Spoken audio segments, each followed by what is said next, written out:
Hi, everyone. Welcome. Welcome to Stoner Podcast.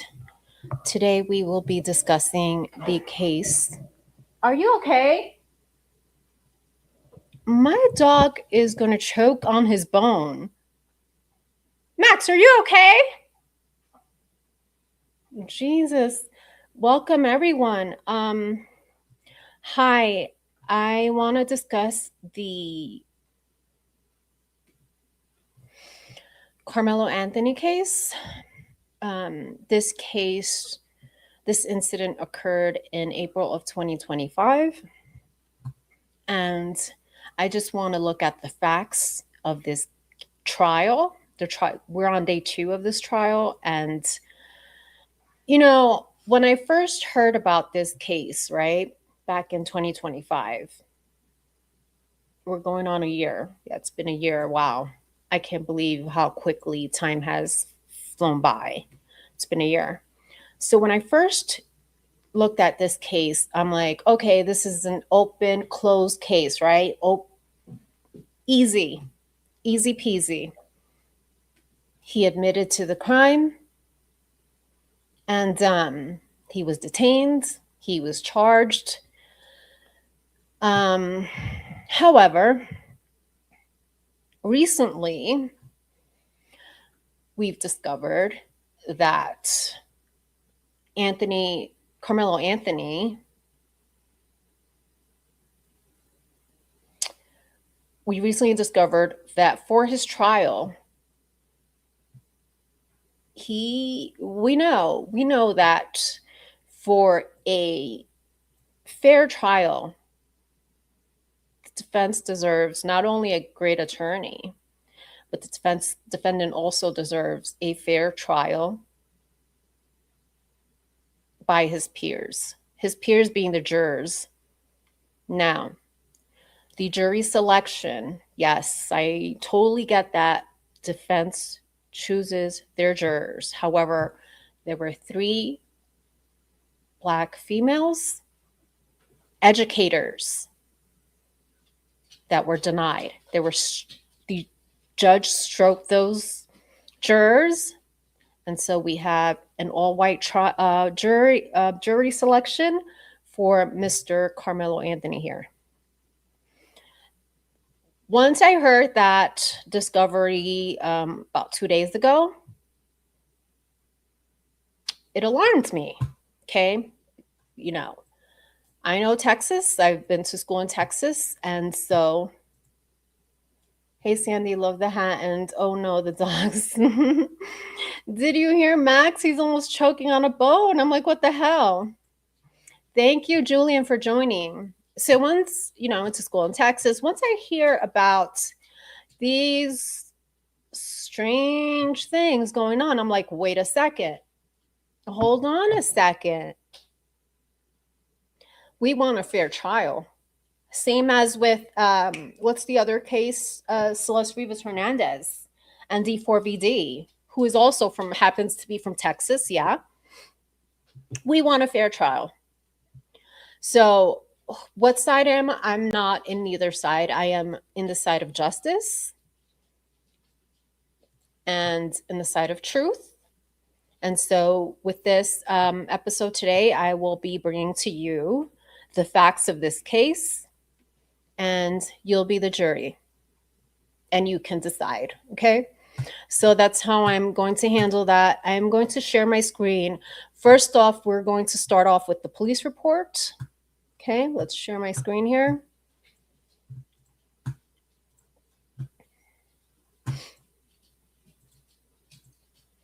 Okay, now this is a very touchy subject that we will be discussing here. Okay,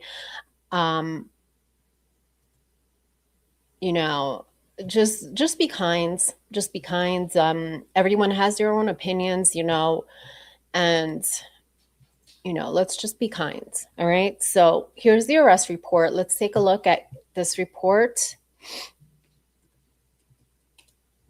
I want to thank our mod, Amy Conway. Thank you, Amy Conway, for providing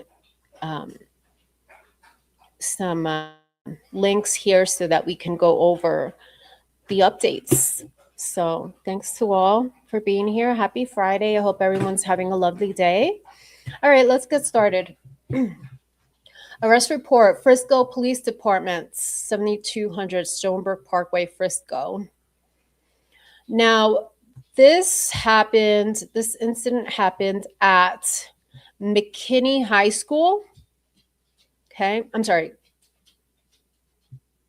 Centennial High School. I just want to pull that up on the map.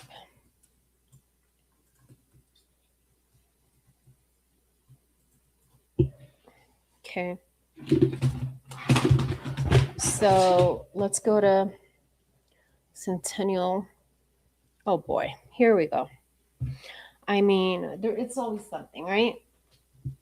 Oh, god damn it, this keyboard doesn't... Are you kidding me right now? Why does this happen? Oh no, my keyboard is really not working on me? Get the frick out of here, bro. Like, what's going on? Jesus. So, first of all, I hate wires, right? We all hate wires.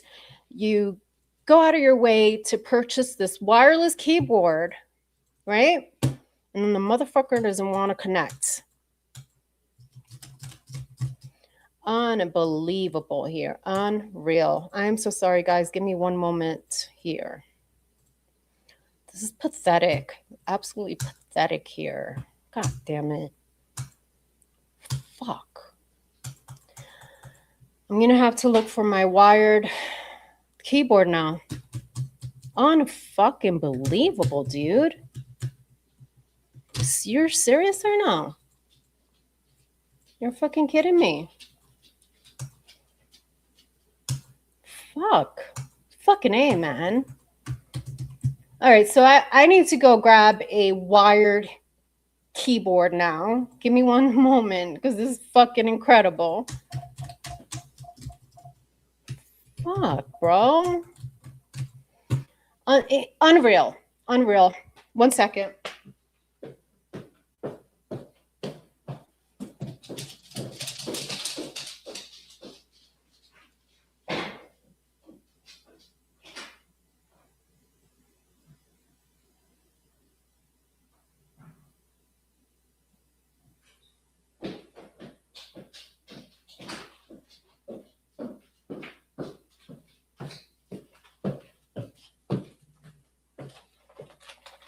So fucking ridiculous. And of course, everyone's like, I fucking hate this shit.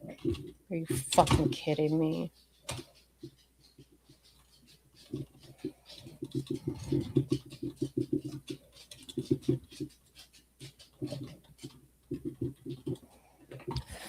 Ridiculous.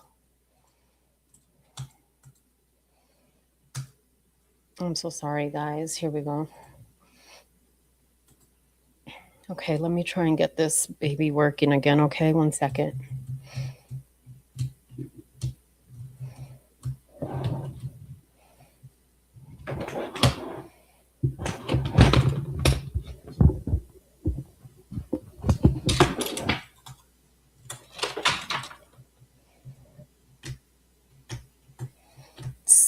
It's unbelievable to me.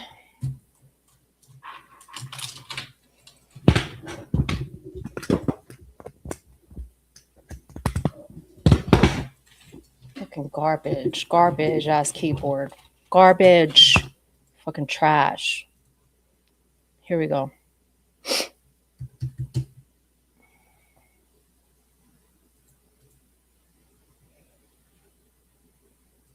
No way. Julian, it's just so fucking stupid, bro. I fucking hate this shit. Like, every live is something. Every fucking live is something. God damn it. All right, let me see. It's connecting now.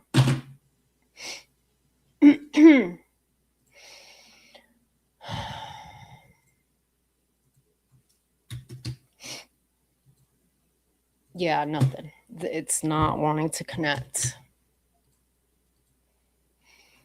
Come on, you stupid fuck. Okay, found it. Shit. Here we go.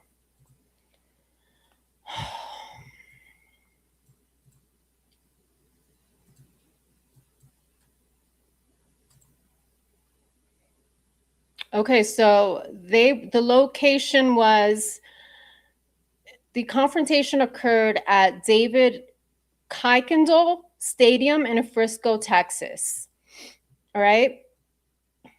Let me go ahead and share my screen first. You know what? Let's do that. I'm going to, you know, woosah.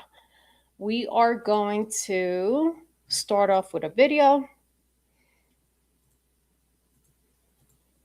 We'll do that just to get things moving here, okay? So let's start off with we'll get into the police report after this video here. Okay, thank you for being here. And so let's get started. That we're following had a development. Take a look at this X post coming from TMZ. Karmelo Anthony trial begins with a debate over who started that confrontation. Opening statements started this morning in the high-profile murder trial of Frisco. Okay, here we go. Let me know if you guys can hear this. Thank you. Let's get started here. Only 12 minutes in. We're just getting started. Okay, here we go. ISD student Karmelo Anthony. He is accused of fatally stabbing 17-year-old Austin Metcalf at a track meet last year. High tension and crowds of demonstrators have flooded the Collin County Courthouse, where cameras are banned. This trial follows a contentious jury selection process on Wednesday, where an all-white 12-person jury was finalized after Judge John Roach Jr. overruled defense objections to the state striking 3 Black potential jurors. So joining us now to break down the legal stakes is criminal defense attorney Jeremy Rosenhall. Jeremy, thanks so much for joining us here on Live Now from Fox. Hi, how are you? Good. All right, so let's just start with these opening statements today that happened at the Collin County Courthouse. How would you describe the atmosphere and just the pressure inside the room as this trial gets underway? Well, it's certainly a spectacle. I practice in Collin County, Texas. I was in the Collin County, Texas courthouse just this morning. There's a palpable security that's around. The courthouse is a bit of a ghost town because of this trial. And candidly, Collin County is a county of about 1 million people. I don't know that I've ever seen an atmosphere quite like it. They have had high-profile cases there before, but I imagine it's pretty tense. The court has had some very strict rulings with regards to publicity, with regards to security and things like that. There's just been a really unfortunate history in this case of online misinformation, threats, things like that. So the county is really taking no chances when it comes to security, no chances when it comes to the integrity of these proceedings. A lot of headlines are saying, you know, those opening statements today were a little bit heated. Break that down for the viewers. Well, this has been a very emotional and contentious case. I'll start yesterday with jury selection. During jury selection, there were 3 what are called Batson challenges. A Batson challenge is a challenge essentially claiming that one side, in this instance, the state of Texas, was accused of racially motivated jury strikes. That's a pretty big, I mean, there's just no other way to say it than this, Anna. It's kind of a middle finger to another lawyer when you make a Batson challenge. You're calling the district attorney of the county a racist. And that's something that's kind of fighting words. Yeah, but let's discuss then. Let's discuss why the only 3 Black jurors that were selected by the defense. Again, I want to add, we know the defense selected them. Let's talk about why the 3 were struck out of Banton. What's it called? Banton? This is a ruling, whatever it's called here. Let me do this. But this is interesting. Listen. To another lawyer when you make a Batson challenge. You're calling. There you go. Batson challenge. Okay. The district attorney of the county a racist. And that's something that's kind of fighting words. This is the equivalent, if you will, of a fight that breaks out in the middle of a hockey game. These are professionals. Everybody knows each other. The defense attorney and the prosecutor used to work together. But Batson challenges certainly kind of raised the temperature quite a bit.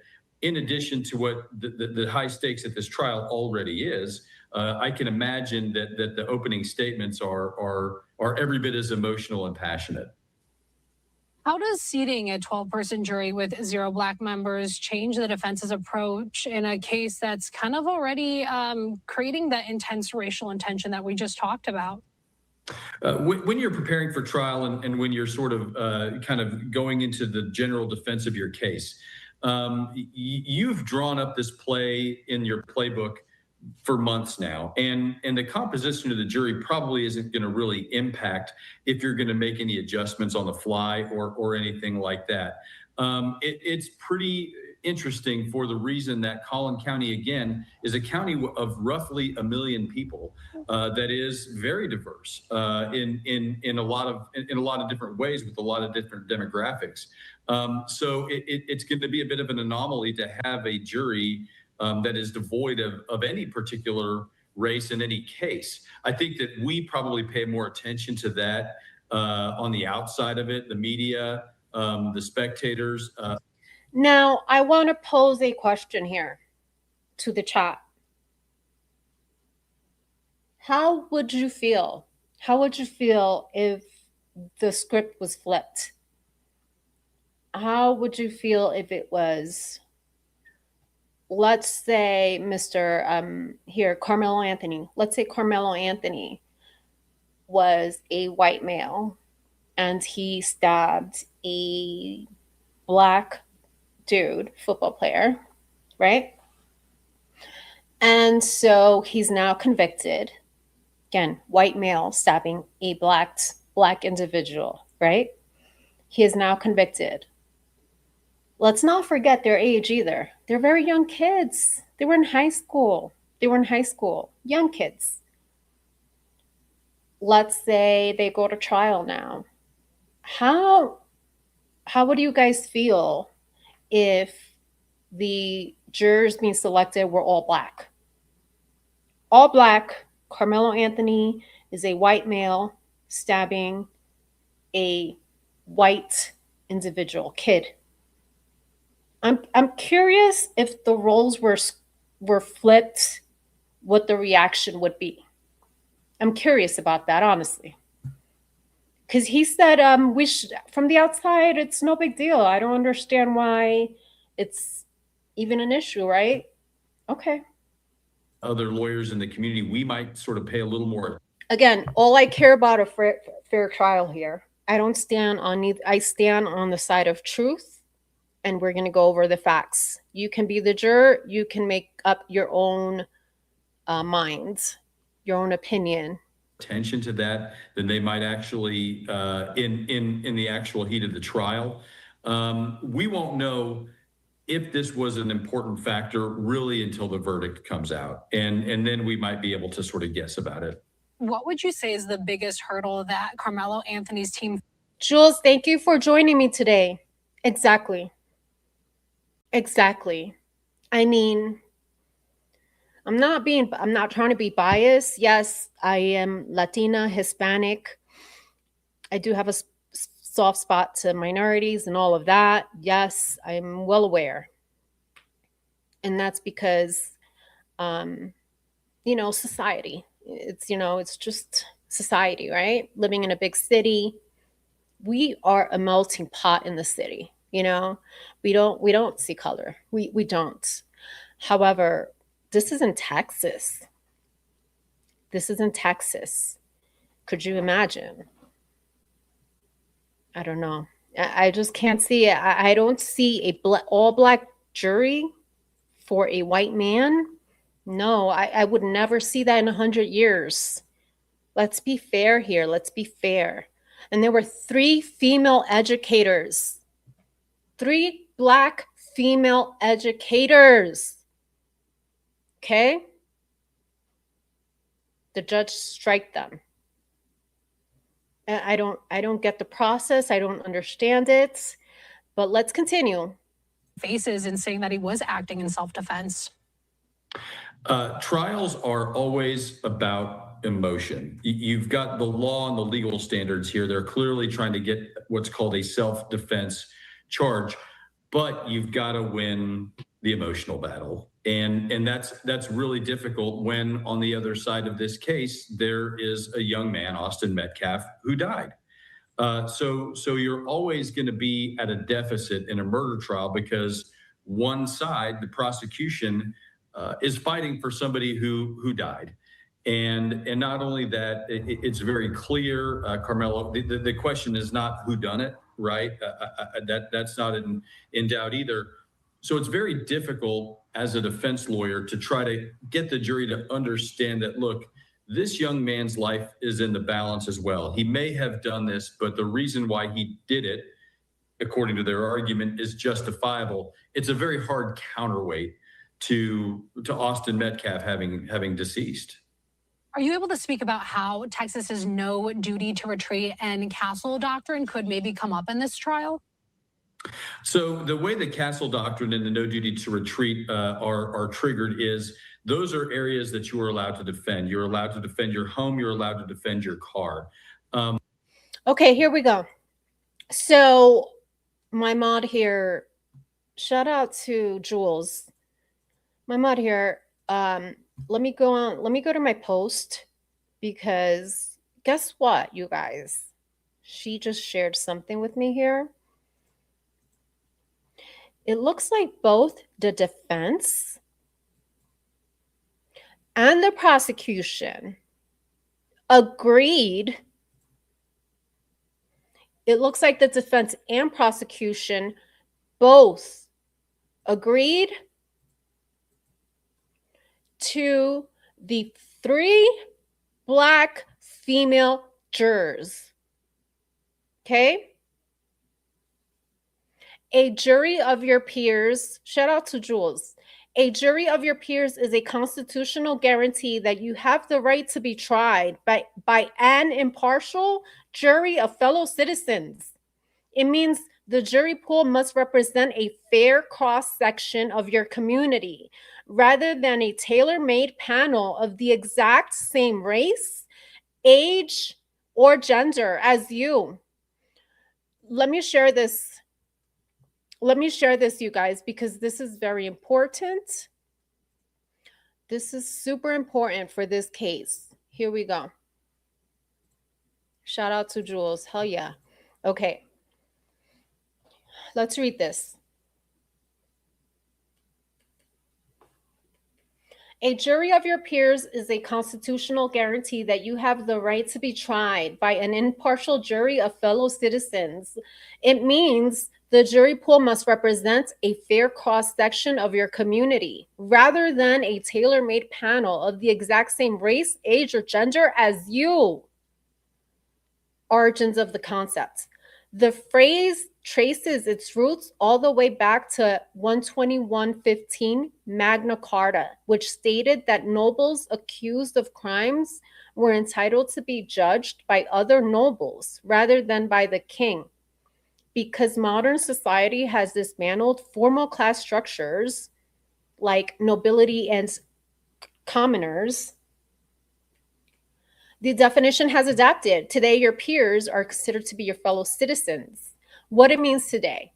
The community cross-section. The pool of potential jurors must represent a broad, random cross-section of the public in the jurisdiction where the trial is taking place. There's no discrimination. Courts are legally prohibited from intentionally excluding groups of people from jury pools based on race, origin, gender.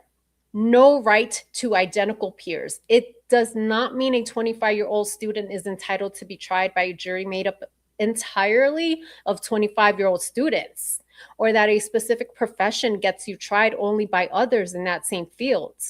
How does it work? The jury pool.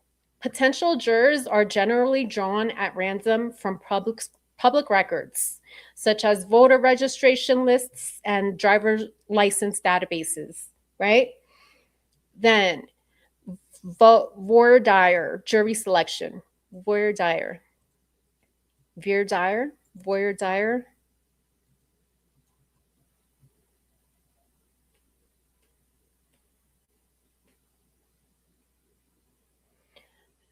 Jury selection. The judge, prosecutor... Voir dire. Voir dire. Sorry. Voir dire. The judge, prosecutor, and defense attorney question the randomly selected panel to identify and dismiss potential jurors who exhibit bias or a conflict of interest. That 100%. I probably wouldn't. I probably won't ever be selected. Just kidding. Just kidding. I try to remain fair in all cases. The final panel, even on the D4VD case, you guys, I'm trying to stay as impartial as possible. The final panel, the remaining jurors make up the impartial panel that hears the facts and decides guilt or innocence based solely on evidence. Where is the right guaranteed? In the United States, this right is primarily protected under the Sixth Amendment of the Constitution, which ensures the right to a speedy public trial by an impartial, there you go, impartial jury in criminal cases. To learn more, Cornell School. Thank you very much. Jules is going back and forth with this JT guy. Thank you, JT, for, I mean, with, like, as I stated prior, with debates and with all of this comes hopefully change for the better. 600 prospective jurors. Why is that? Oh, it's my state, Texas. Look, coming from a resident in Texas, I mean, you know, I know Texas very well. And this is why I'm talking about it right now. This is why I'm talking about this case. Now, let's finish off this Fox News episode.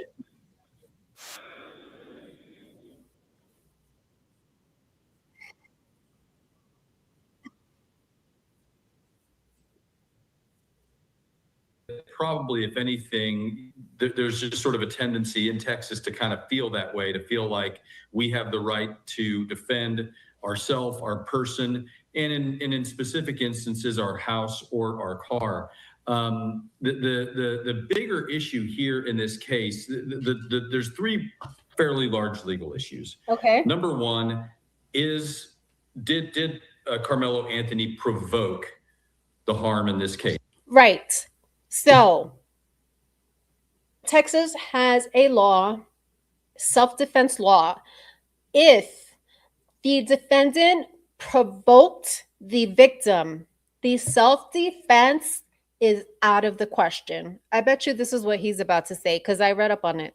Because if you provoke the harm, you can't hide behind self-defense on the back end. That's the first question. The second question is, did Karmelo Anthony perceive a deadly threat? Not just a threat, but a deadly threat, because that's what entitles him to use in turn a knife. Correct. And the third question is, okay, even if the jury doesn't think that it is self-defense, is this manslaughter? Was this an act that was not intended to kill? Right. Those are really the three major questions here. And I think that the defense is battling for really all three of them. How heavily will the defense need to rely on that chaotic and unclear video footage from underneath the track meet tent to introduce reasonable doubt into this factor? Well, a video, pictures are worth 1,000 words, aren't they? And I have another video queued up. The footage was presented yesterday. And from the sounds of it, it appears that it's not clear. The footage is not clear enough to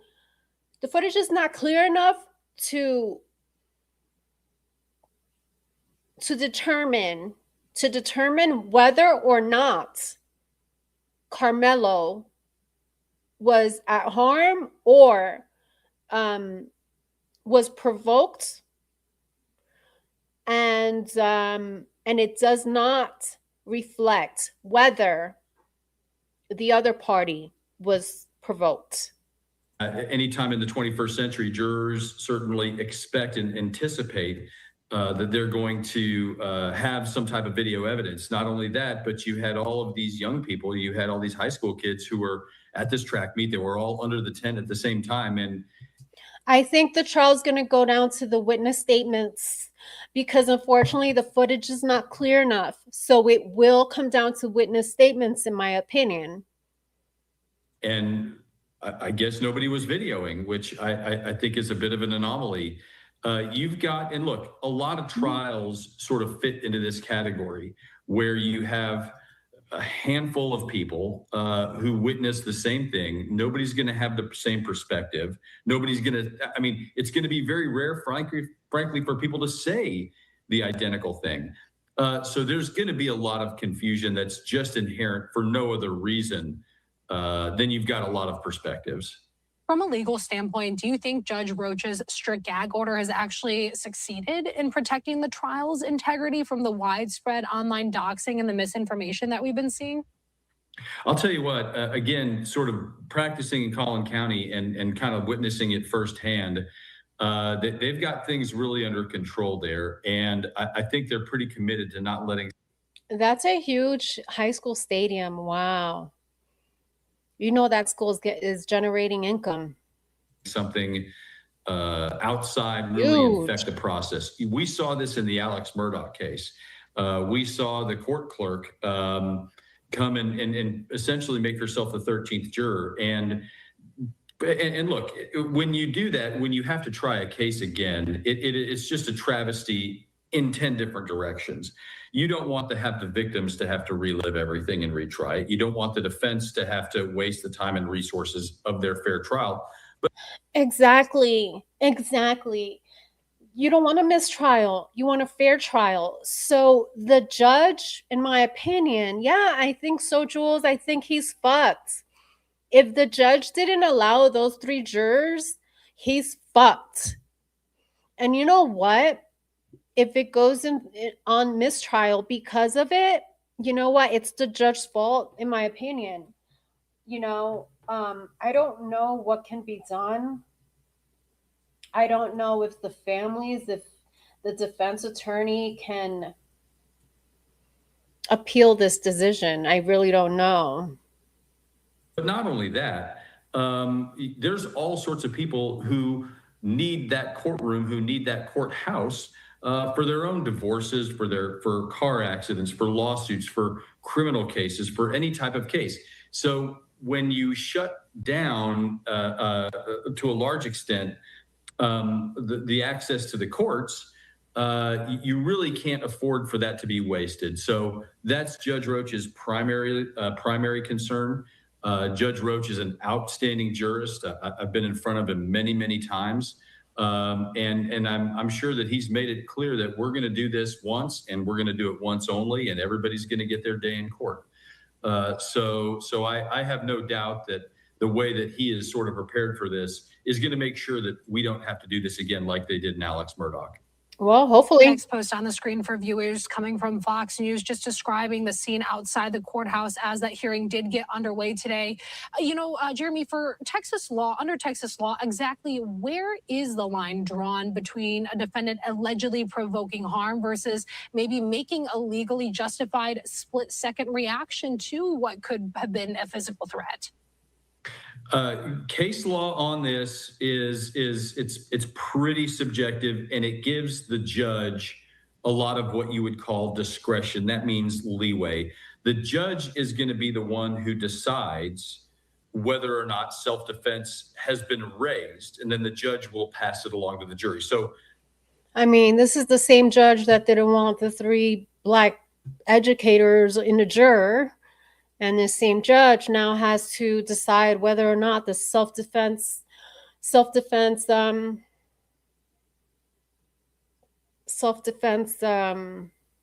case can be admitted. admitted.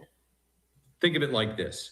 When the judge is listening to the trial, he's listening to all of the evidence in the case.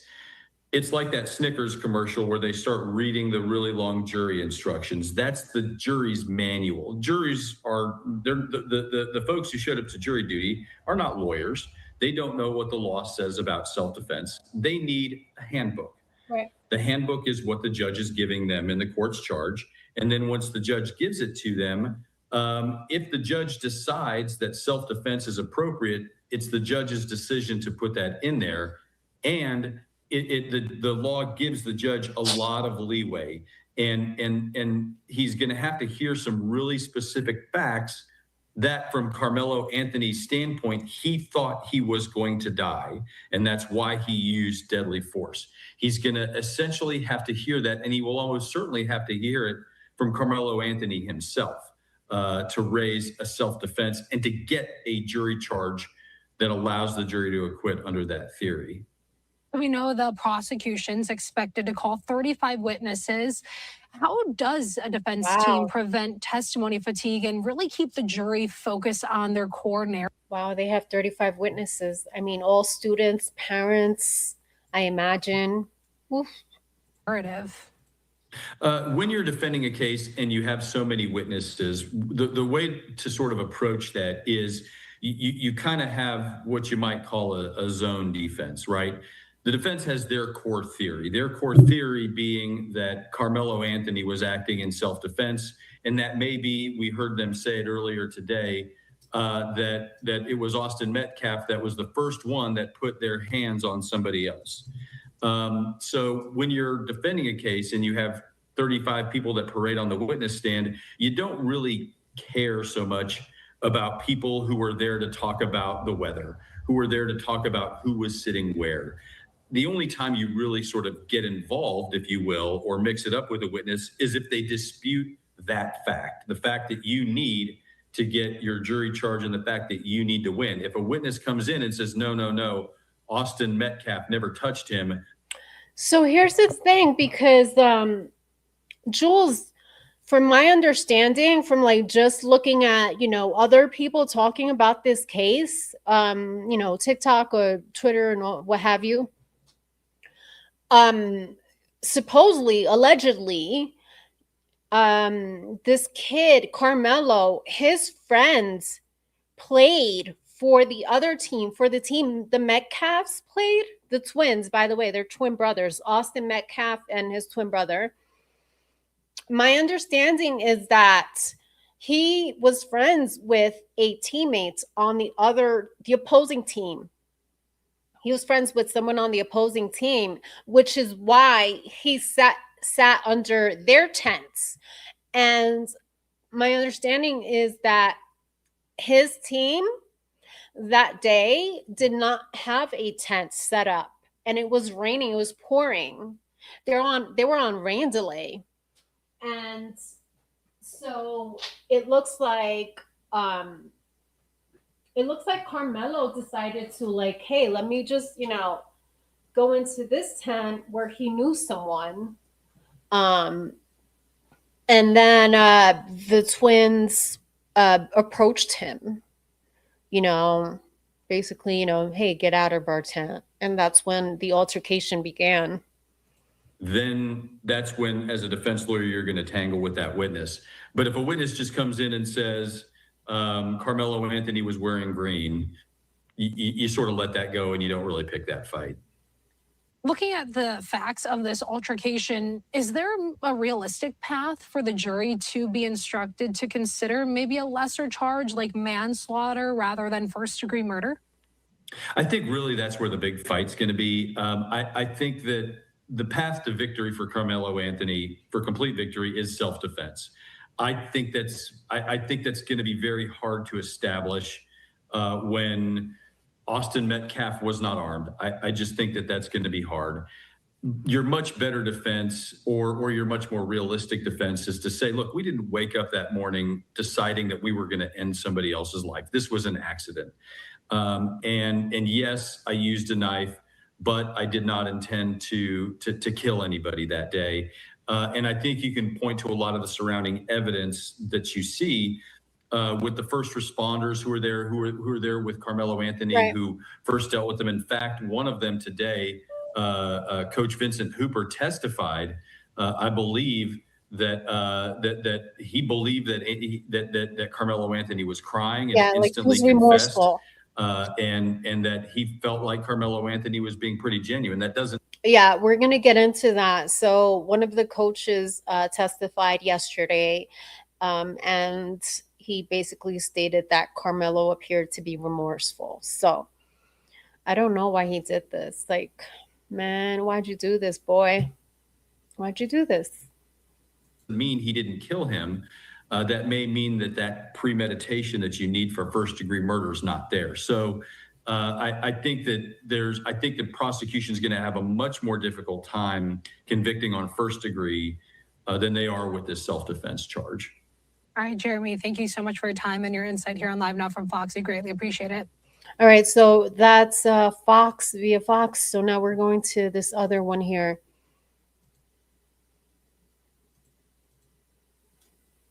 Here we go. Let me share this.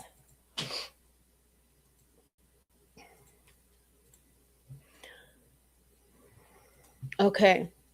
Prosecutors tells jury that teen's killing at Texas track meet was murder, not self-defense. This was yesterday at 6:13. So this was day one, right? McKinney, Texas. Prosecutors told jurors Thursday that a Texas teenager competing at a high school track meet provoked a 17-year-old athlete from a rival team before fatally stabbing him in the stadium's bleachers as other students looked on. An attorney for Karmelo Anthony said his client did not instigate the fight with Austin Metcalf, telling the jury at the start of a packed what? Okay, relax. This page is skipping all over. An attorney for Karmelo Anthony said his client did not instigate the fight with Austin Metcalf, telling the jury at the start of a packed murder trial near Dallas that it was instead an act of self-defense.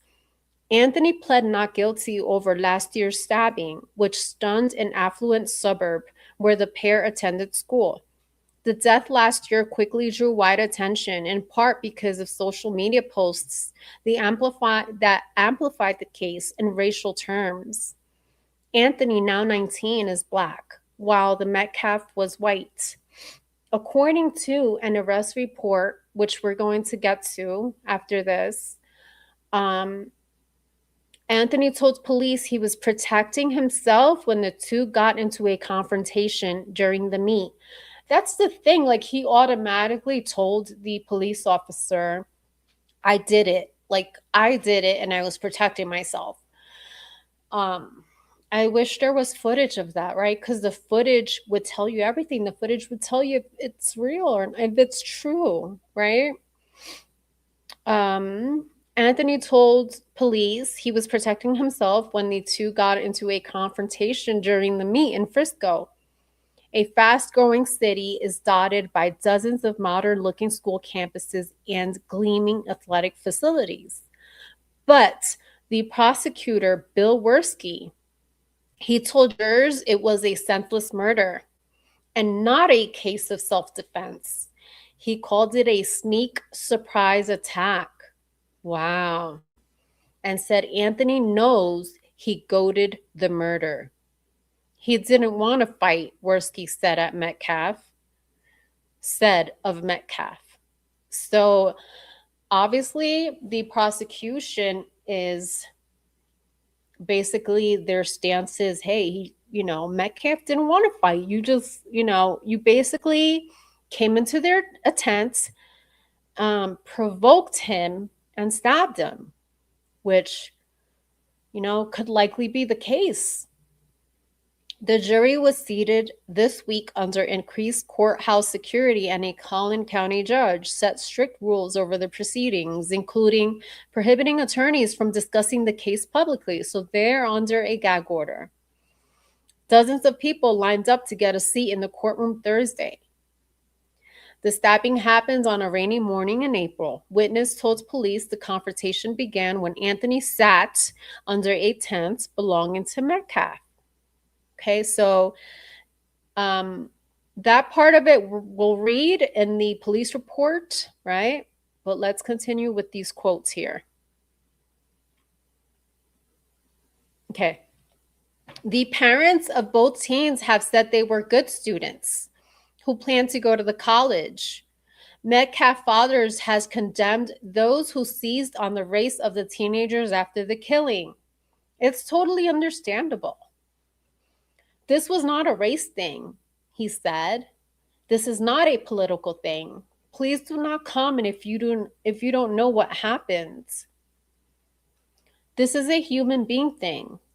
This person made a bad choice and it affected both his family and my family forever. I agree with this. And my condolences to Austin Metcalf and his family. Authorities have also issued warnings about online discussions surrounding the killing. Frisco Police Chief David Shilson urged people last year to beware of posts spreading misinformation, hate, fear, and division. See, that's what I'm saying. Like from the very beginning, it seemed racially charged, right? It seems like it appeared to be a racially charged case. And the fact that now we're here on the day of trial and we're seeing that this kid may likely not get a fair trial. He may likely not get a fair trial. Maybe he just has a weak defense attorney. Could be because he has a weak defense attorney, and could also be the jury selection. That's not a jury of his peers, no matter what people say. It's not a jury of his peers, plain and simple. So let's go over to the police report, right? Here are the facts. Here are the facts of this case. Excuse me.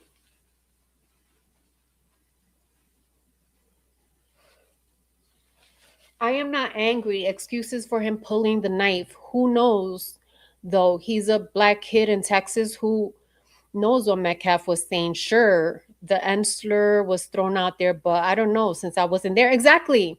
We really don't know. We really don't know, but the rumors are, Jules, that they confronted him, right? They actually stood up to him, and he was sitting down, and the twins approached him. He was sitting down. The twins approached him. So I'm just trying to think of this logically, you know? Right? Like, how are you just sitting down from the rain on rain delay, right? And then how can you like go from 1 to 60 like that and just stab someone? Something had to have been said. Possibly he was attacked. We don't know that. The whole team against him.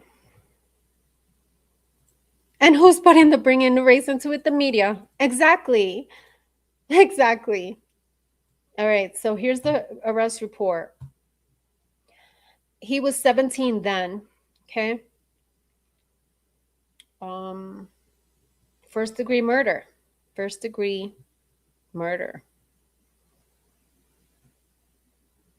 In Texas too, you know. Jules has a good point. We don't know what he like. We don't know his mentality too. We don't know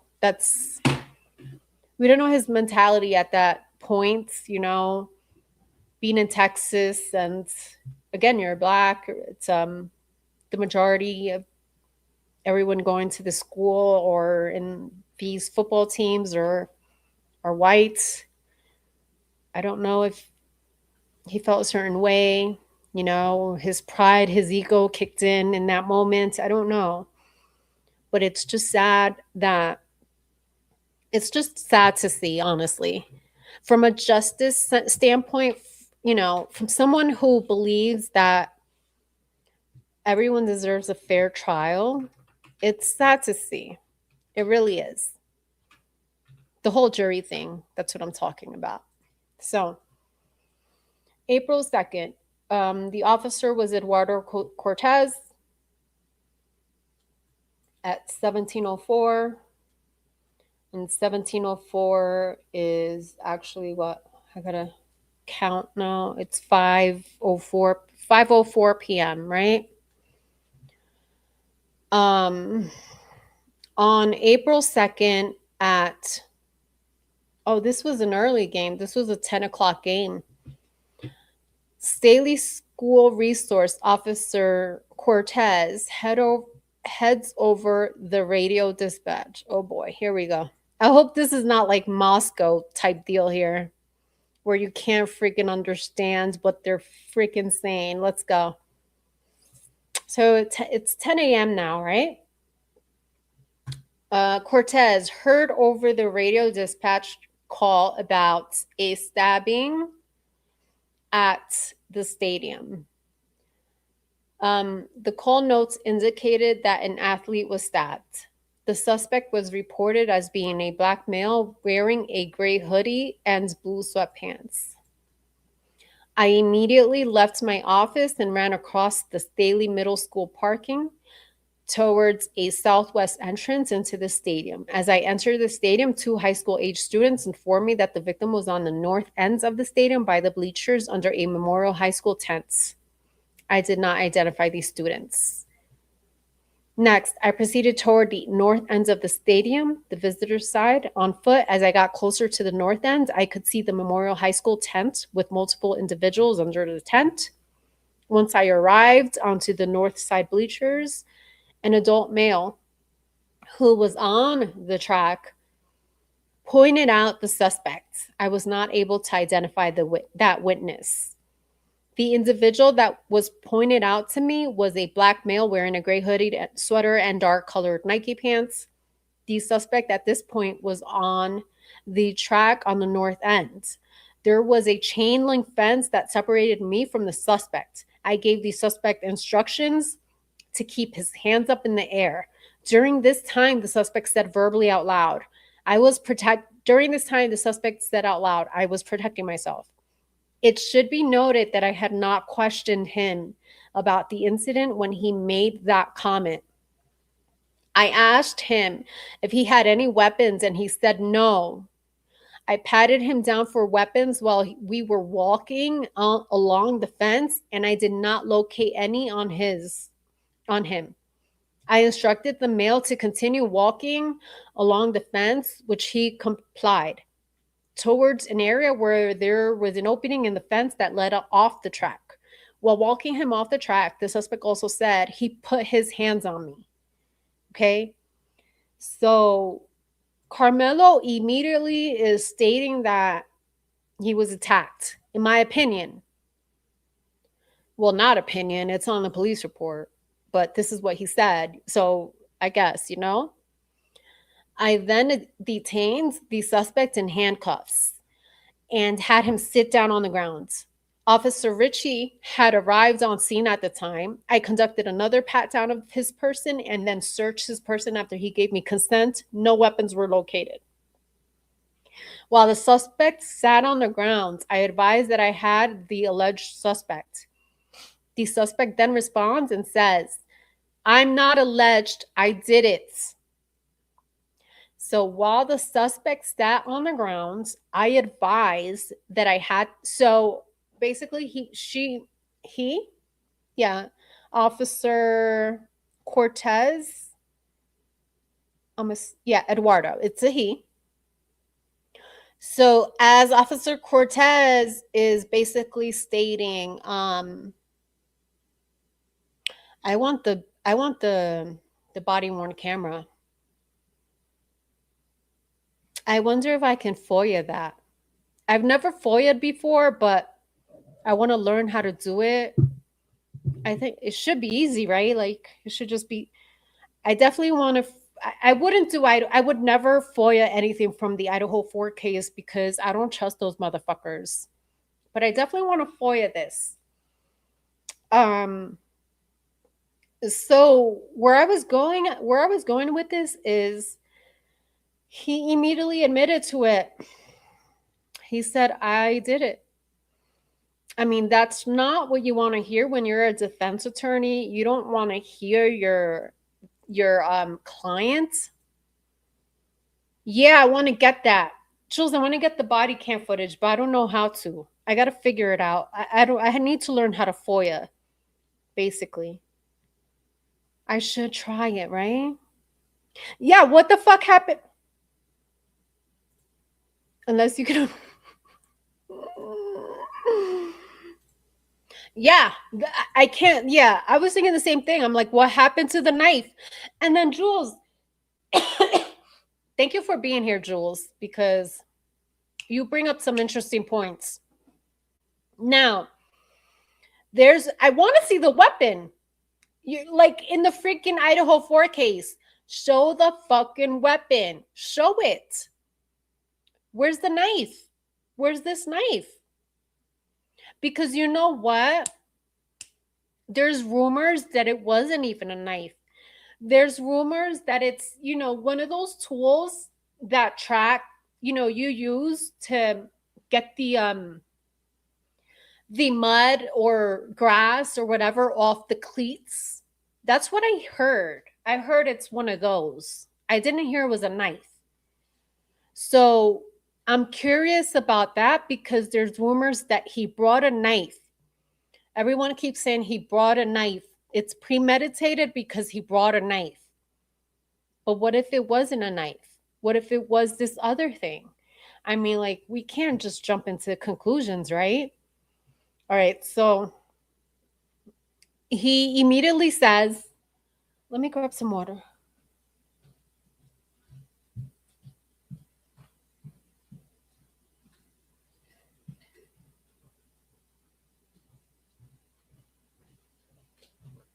Right? So he immediately said, hey, it's not alleged. I did it. Okay? So it's not like he was fleeing the scene. Oh, boy. So here we go. Next, Officer Ritchie and I walked the suspect to patrol vehicle. All right. So they got him into a patrol vehicle, which was on the northeast gates of the stadium. As we were walking to the squad car, the suspect was emotional and said, he put his hands on me. I told him not to. Bruh. But see, that's the thing. Karmelo, were you in fear? This is what the judge needs to ask him directly. Were you in fear of your life? Were you in fear of your life at the moment that you had to do this? Come on, come on. Right? So then he says, this should all of these statements 100% would be on that body worn camera. So if that camera was on, we will be able to confirm 100% if he said this or not, right? Okay. So then he says, I did not question the suspect about the incident while he was escorted to the patrol vehicle. Okay. I searched this person once again, and I had him sit in the back seat. While the suspect was in the back seat, I noticed fresh blood on his left middle finger. That's another question I have here. How was he hurt? I'm really curious. Like, did he have bruises on him? Was he hurt? Like, is there evidence? Is there actual evidence that that someone beat him up? You get what I'm saying?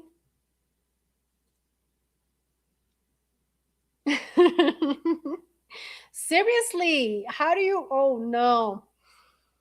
When he said I did it, I'm like, oh boy, damn it. You know, he admitted.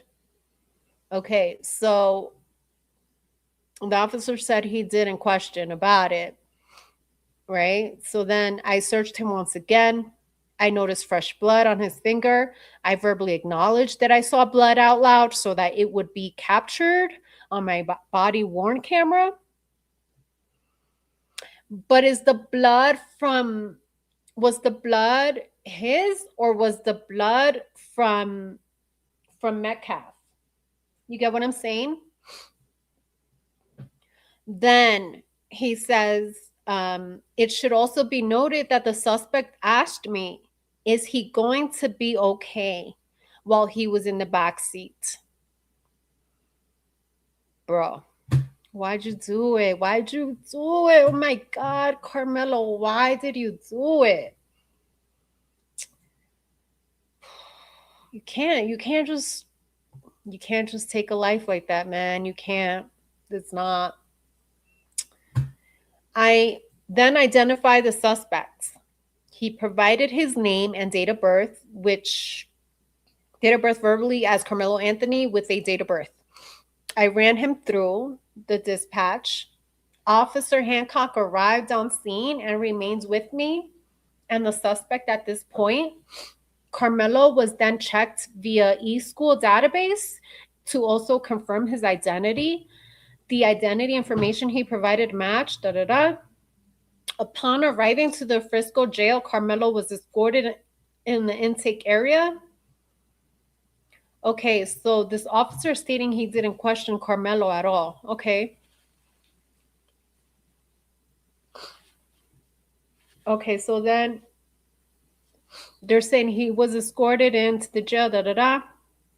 I remained with the jail staff the entire time that he was changed over. The clothes that he was wearing, he says, it was placed into evidence. The clothes remained in my possession from this point on. Upon Karmelo being placed in jail cell, I continued to keep possession of his clothes. I returned to my patrol car along with Officer Hancock, which was in the Sally Port, and placed Karmelo's clothes in the back trunk area. I drove the patrol vehicle out of the Sally Port and parked the squad car in the patrol parking area. Karmelo's clothes remained in the trunk area. Then the crime scene technician, Dillard, then took possession of Karmelo's clothes. I'm interested about this. I'm interested. I hope there's pictures. I hope there's pictures of his clothes because I want to know. I need to know if Karmelo was attacked. Was he attacked? Okay. Because if he wasn't attacked, if he wasn't attacked, he wasn't hurt. 100%, this is not self-defense. 100%, we don't have a self-defense case here if there's nothing on him. You know what I mean? So, next, there's a supplemental on this. All right, so at about the time I was dispatched to the report, this is Richie, Allison Richie. This is the other police officer, the second officer who showed up. Okay, so here, let's get her accounts, right? Right? Exactly. It doesn't sound to me like he intended to do that to that kid if he's concerned. Exactly. So wouldn't this eliminate premeditation? Wouldn't that eliminate premeditation? Like you weren't really looking to hurt him. You know what I mean? Growing up in a minority in Texas, I guess you never know. Yeah. Lucy. Hi, Lucy. Thank you for joining. They do say that the kid pushed him and maybe he just pulled the knife out to scare the kid and the kid kept coming. We don't know. That's what I'm saying. And you know what I hear, Jules, too? I hear that the footage is not even clear. The footage isn't clear. So, how can we even confirm that? It reminds me so much of the Kendrick Johnson case. Like, this is so fucked. This is so fucked. It reminds me of the Kendrick Johnson case because Kendrick Johnson, again, black kid, right? And also the twin brothers, the Bell brothers, two white dudes.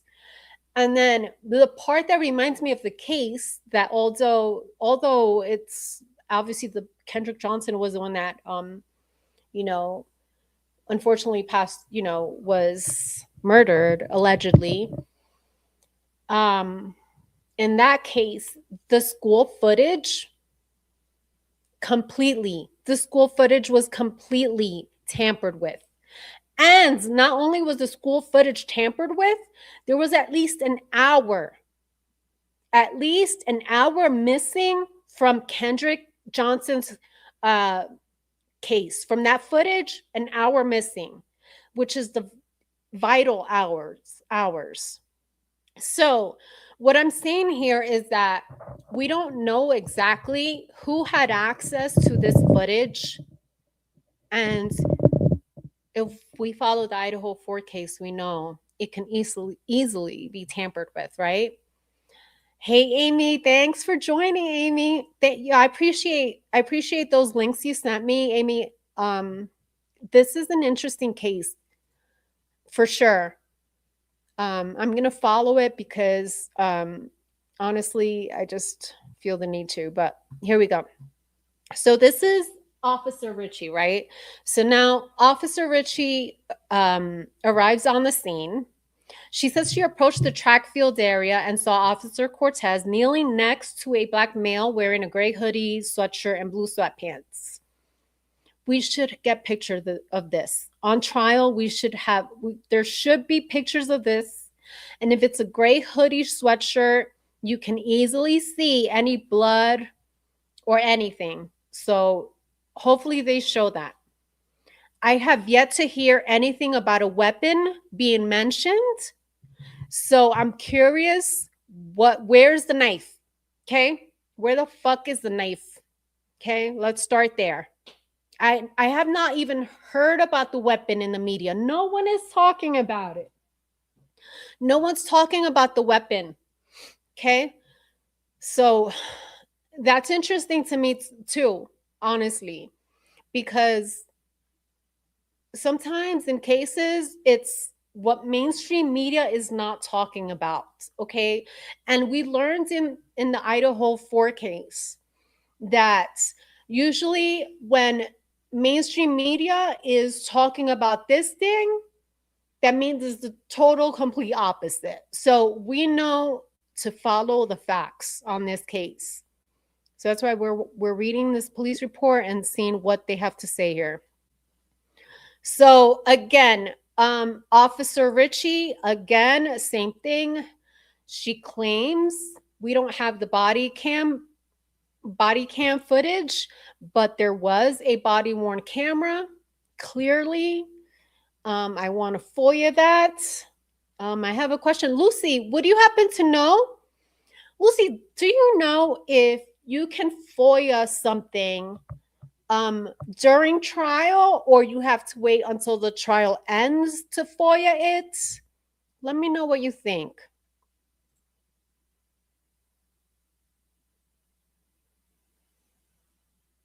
Yeah, Redman.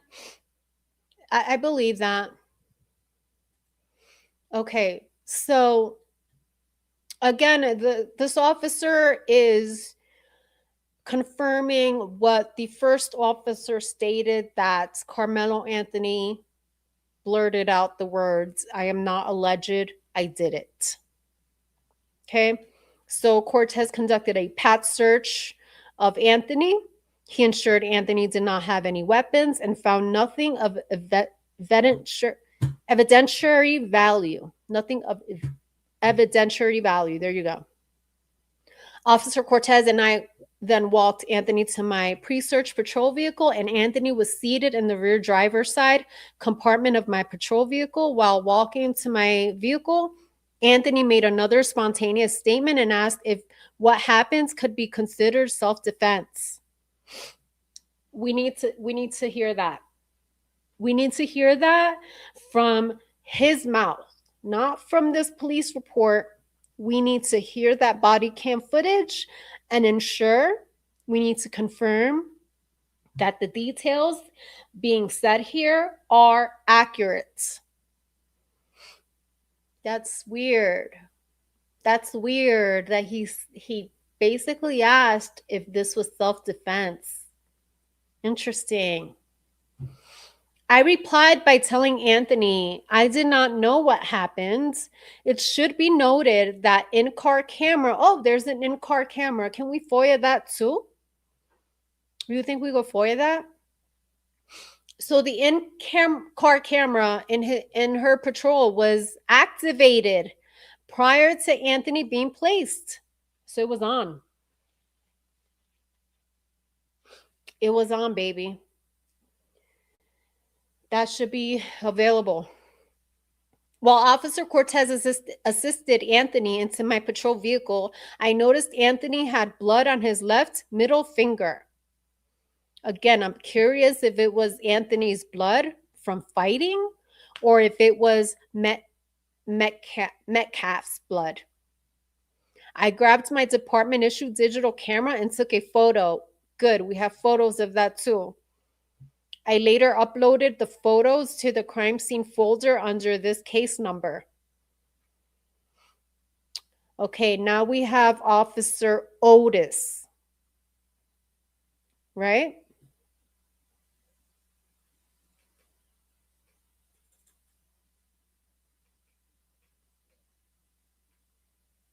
So Officer Otis states that on Wednesday, April 2nd at 10:01 in the morning, the police department officers were dispatched to Frisco school districts.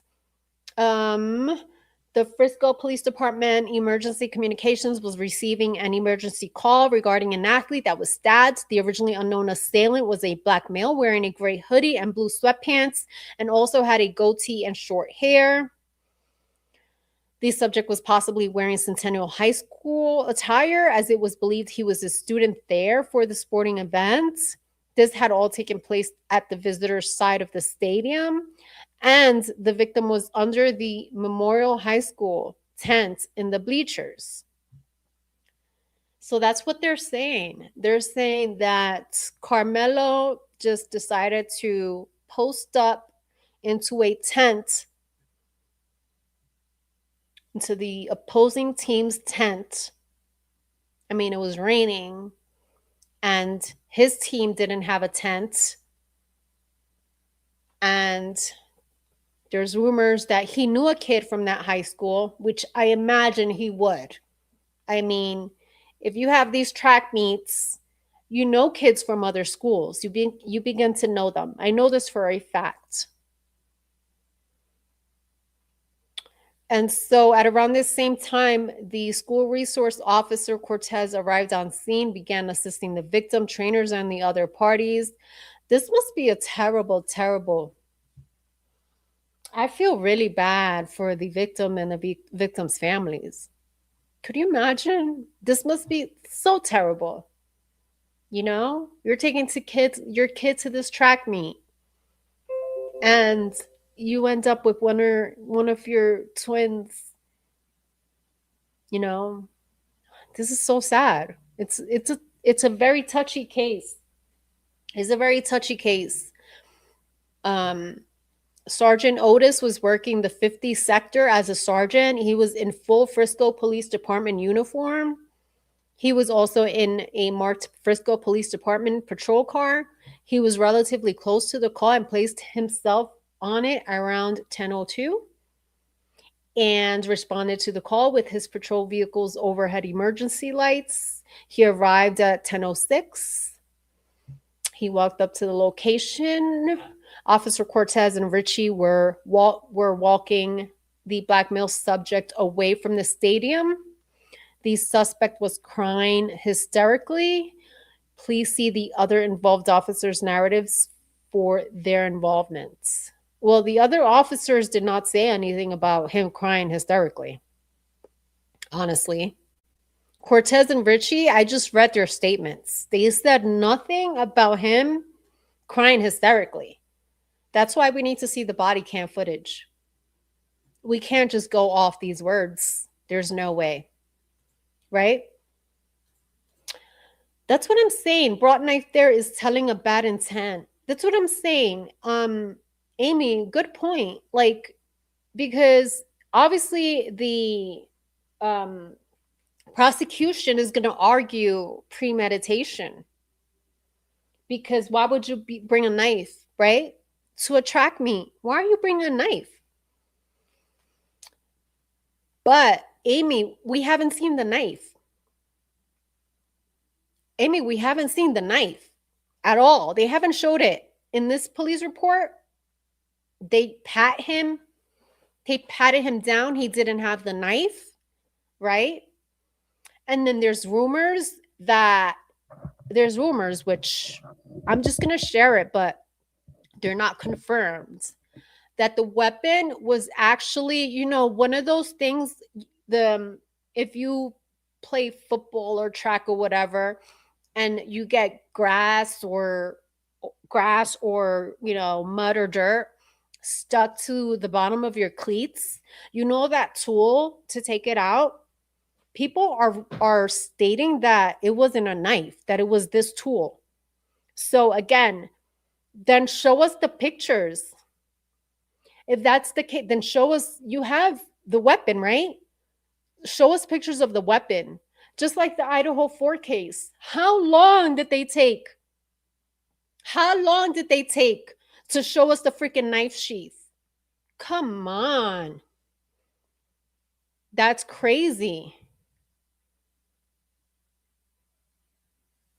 Anyway, let's continue here. Then it says that Sergeant Otis walked up to the visitors' bleachers and observed the victim being treated by Fiscal Fire Department. This man, that's the jury. Once the jury sees this, it's bad for Karmelo. Let's just say it right there. This is bad for Karmelo, because an all-white jury, you have an all-white jury here, and seeing the footage of this poor victim, his family, friends, teammates, this sight, that must be a horrible sight that happened. So, my apologies, but I have the allergies, so I'm so sorry. Okay, so let's continue. And so the weather began to turn and it began to heavily downpour. Yeah, but it was raining. It was already raining, which is why Carmelo Anthony decided to sit underneath the tents, because the weather was bad. They were on rain delay. So why is this officer saying the weather began to turn and began to heavily downpour at this time when it was raining all along? I don't know. Then it said the staff moved to Memorial Tent to cover the victim. Oh, so sad, bro.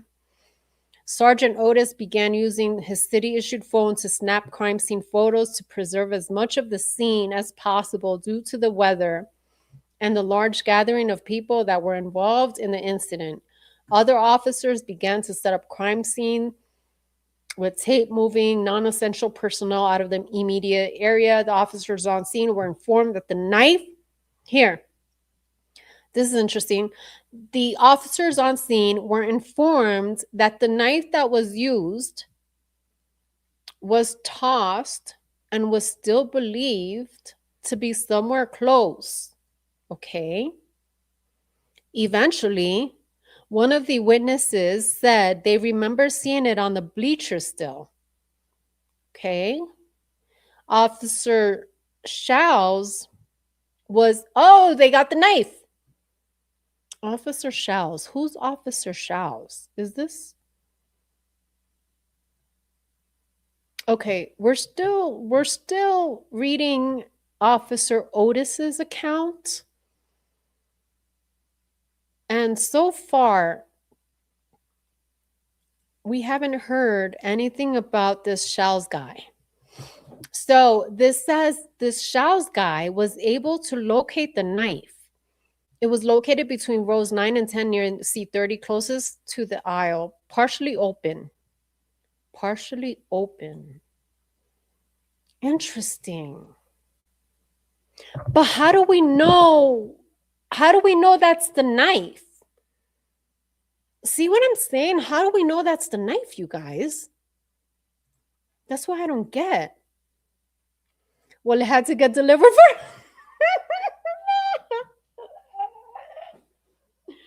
Bro, I'm about to lose my mind. Exactly. How the fuck did the knife get there, bro? How do we know this is the knife? How do we know this is the knife? Oh no. Oh no. Okay, so then it says, check this out. The rain began to come down again heavily, right? So appropriately, right? It just so happens, right? Boom. Right on the knife, right? It's just washing away all DNA, I bet you. I'm sorry. It's just my cynical brain. But I'm already, let me relax. I'm not happy about this part. I'm not happy about this part. This seems sus. Okay, so the rain began to come down again heavily because look at the picture they're trying to portray on us right now. They're trying to portray a picture that it's pouring rain now at this point when they found the knife. So it was determined that instead of moving the knife, the officers would cover it with a large blue tarp. Okay. So then Sergeant Otis assisted in preserving the immediate crime scene as much as possible while the other personnel tended to the victim and eventually transported him. Around this time, Officer Wetzel had the crime scene log and began logging the individuals on the call to the best of his abilities. Lieutenant Crawford and Pemberton relieved Sergeant Otis. I don't like that. Why? Why? You see what I'm saying?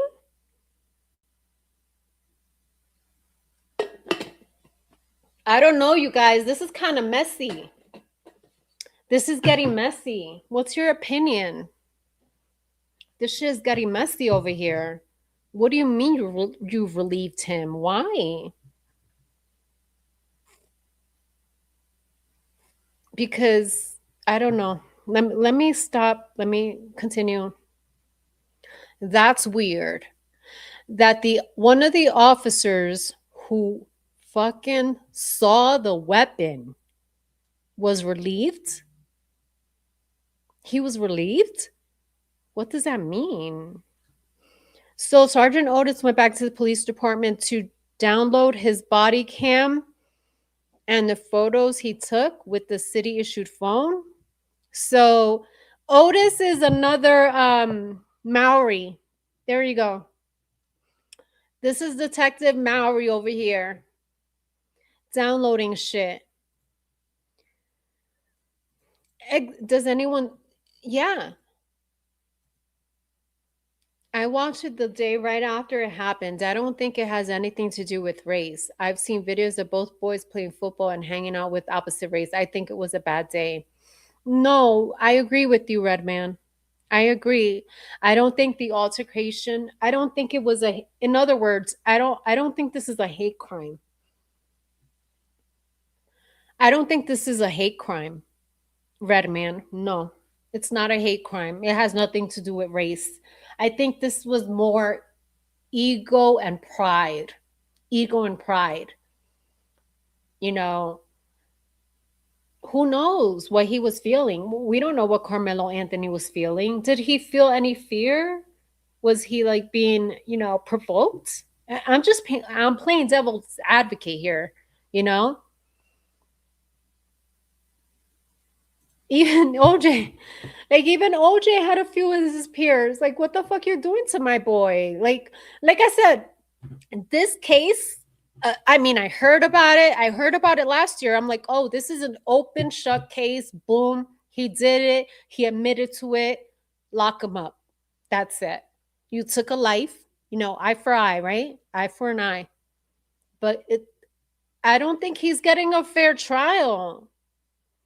This whole jury selection business, I don't think he's getting a fair trial. That's why I'm like, okay, now I'm interested. Now I'm invested.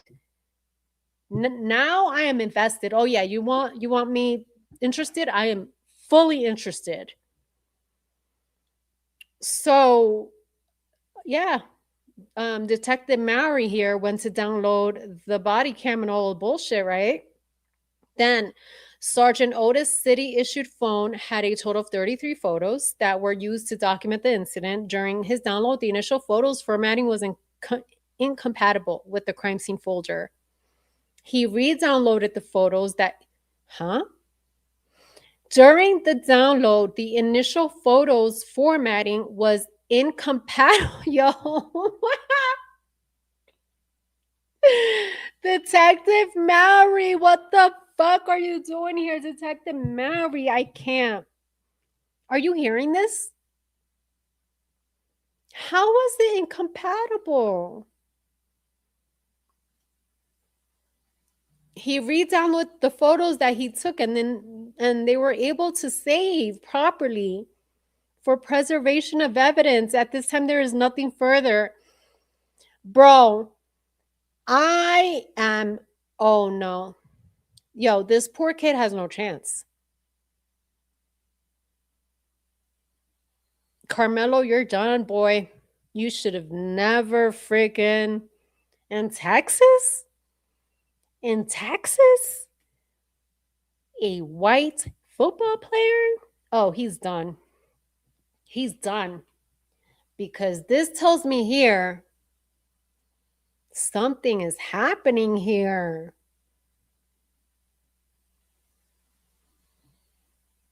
Oh no. Oh no. So now we have Officer Wetzel here. Let's see what he did. When I arrived on scene, I grabbed a roll of crime scene tape from my trunk and proceeded to the visitors' bleachers where dispatch advised the victim. While I was walking towards the visitors' bleachers, I was approached by a witness who identified himself as blank, blank, blank, redacted, and began telling me what happened. And I asked him where the stabbing occurred. Blank advised it happened under the Memorial High School pop-up tent in the visitors' bleachers. I immediately informed Sergeant Otis where the witness stated the stabbing occurred and gave him the crime scene tape to start securing the crime scene. I then had Blank move the walkway under the visitors' bleachers out of the rain to further speak with me. So the following is a summary of my contact with Redacted. Redacted advised he was sitting under the Memorial High School pop-up tent with his team and was near the victim. He was near the victim, Austin, and the suspect, who was later identified as Carmelo Anthony. Anthony was from Centennial High School and was sitting under the Memorial High School tent. Austin had told Anthony that he needed to move out from under their team's tent, and Anthony grabbed his bag, opened it, and reached inside and proceeded to tell Austin, "Touch me and see what happens." So, wait. That's weird. That's weird. So you're just sitting down because it's pouring rain. You're on a rain delay. You're sitting at the opposing team's tent. You're being asked to leave. And the first thing you do is pull out a knife. I don't know. No one really thought Anthony really had any weapons in his bag until Austin proceeded to touch Anthony. And then Anthony told Austin to. Okay, so Anthony is Austin's brother, his twin brother. So Anthony told Austin to punch him and see what happens. Oh, I'm sorry. No, I'm getting this wrong. Anthony, Karmelo Anthony, we know who Karmelo Anthony is, but I know that Austin's twin is in the story somehow. Let me see.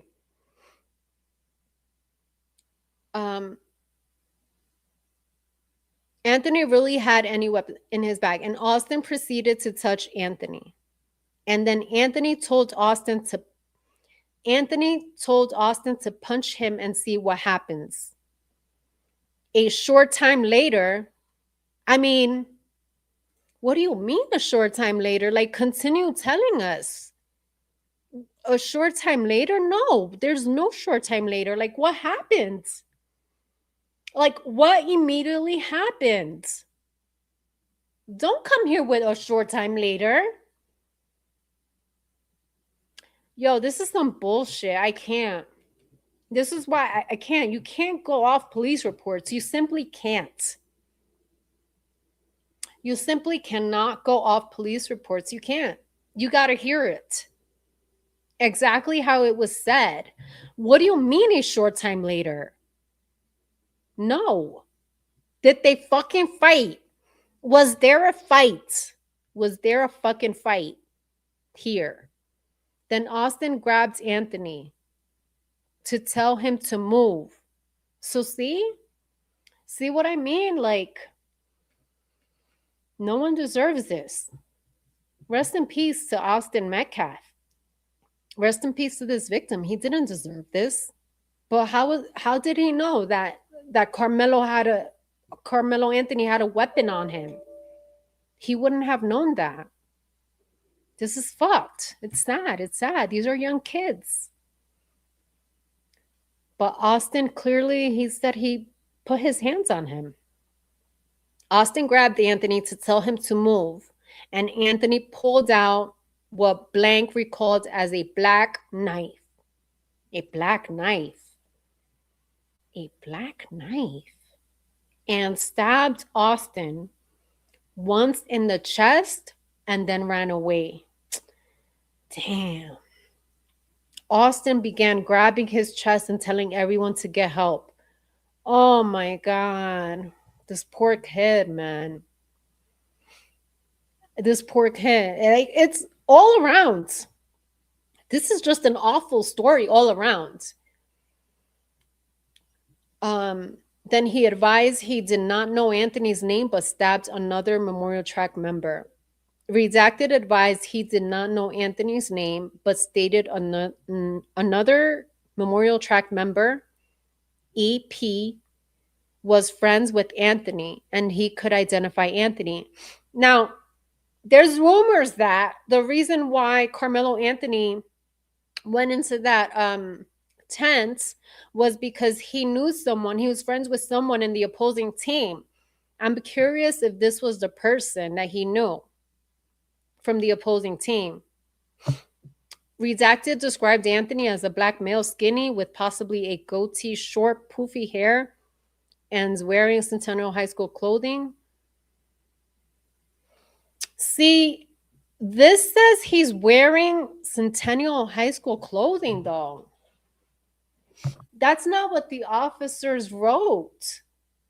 The officer said that he had on a gray hoodie and dark blue sweatpants.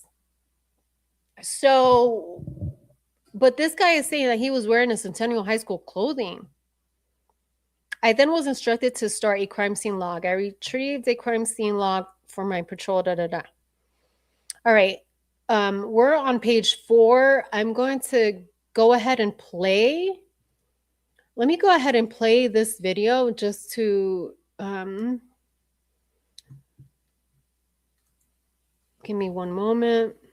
Via Amy Conway, thank you for getting this for us. Okay, so we're going to visit. We'll come back to this. We'll come back to this, to the police report, because it's super interesting. That's what I'm saying, like, because what kind of knife? You mean a pocket knife? A black pocket knife? Wow. Yeah. All right, so let me go ahead and share this. Bombshell evidence, right? Law and crime. A deadly confrontation. One teenager dead, another fighting for his future. Today, prosecutors and defense attorneys delivered starkly different versions of what happened under a crowded track meet tent during a rain delay. A confrontation that Scully was popping. What's popping? Scully. Who's that avatar? Is that Gideon? I responded to your email. I'm good for Saturday. Are you is that Gideon over here? Picture of Gideon? I knew it. Because if it was a pocket knife, I don't know how quick I'm open. I don't have a good luck with pocket knives. So yeah, you don't know what you're thinking that you have to click it open. All right, so let's play. ended with Austin Metcalf stabbed to death and Karmelo Anthony facing a possible life sentence. Why did this teenager bring a knife to a track meet? What really happened? See? Already mainstream media. Mainstream media, wait. Yeah, right away. Right away. Why did this kid bring a knife to a... Where's the weapon? Show us the weapon first. Under that tent during a rain delay. We learned a shocking new piece of information about the knife allegedly used to kill Austin Metcalf. We are inside the courtroom as the mystery at the heart of this case begins to unfold. We're on the case presented by Law and Crime. I'm Chris Stewart.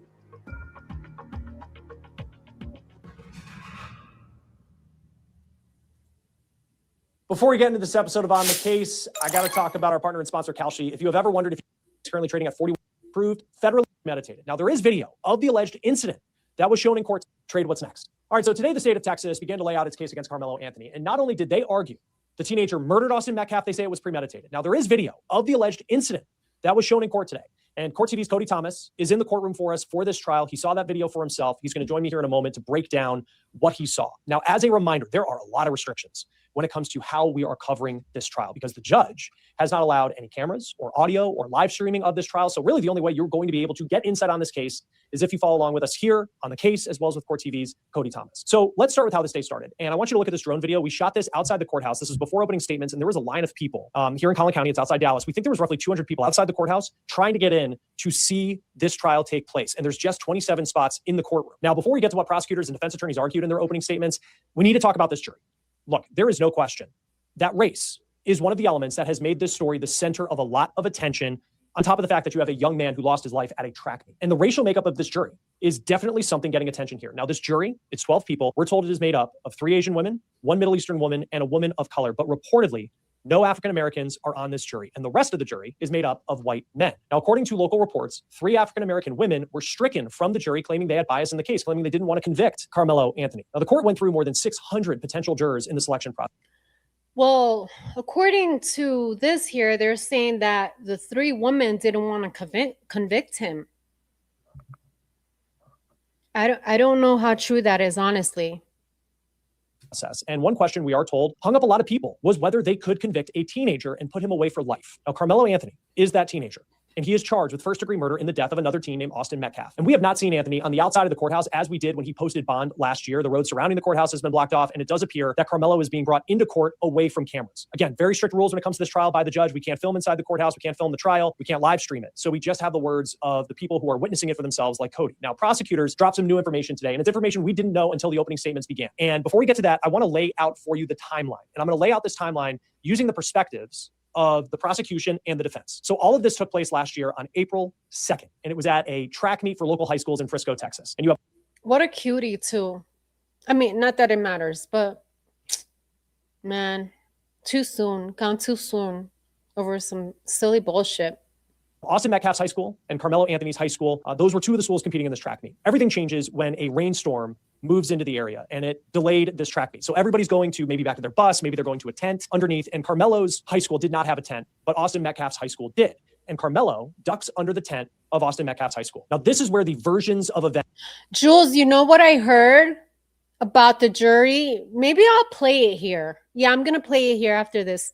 You know what I heard? That because there's someone covering it that I follow, and she said that one of the jurors was started crying in the middle of it. Like, obviously we know this is a sensitive subject and everything, but the jury's like, you need to hold on to your emotions, you know, because that could be showing you're partial.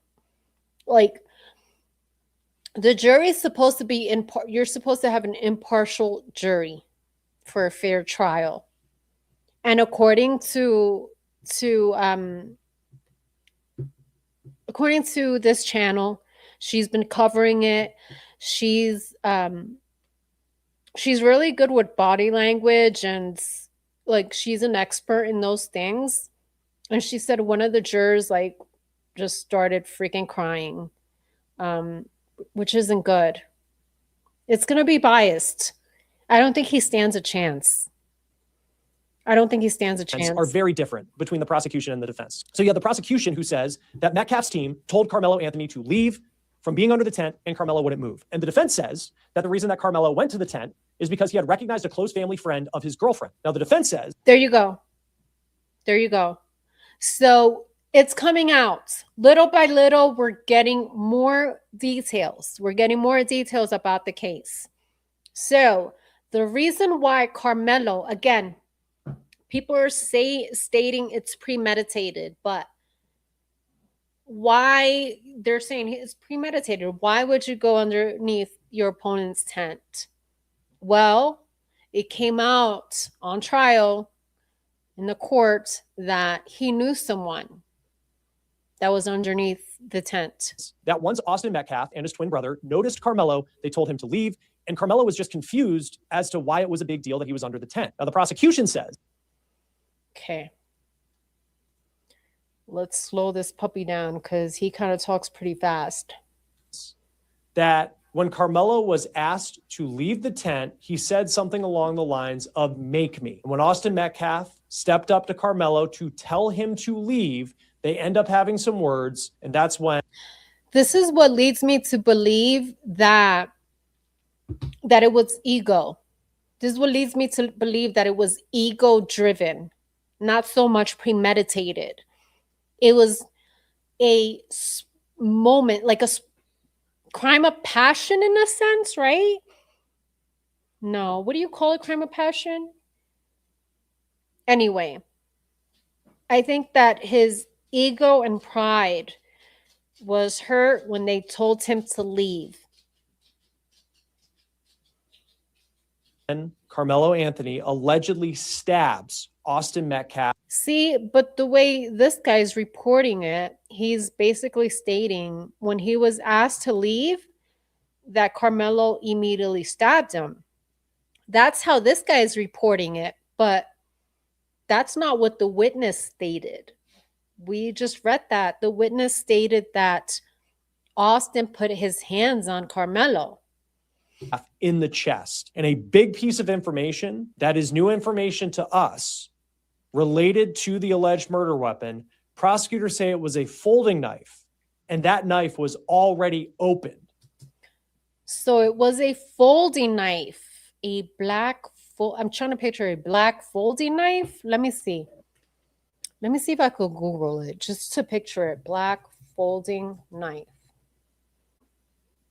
I see. Okay. You know, it's one of these.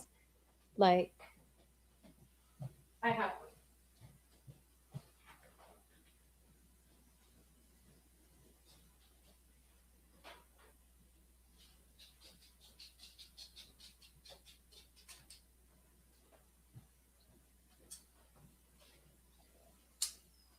It's like one of these. I'm assuming, right?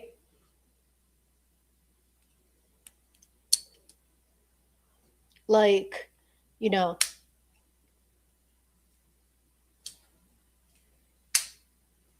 I mean, like, I carry around this like for protection, right?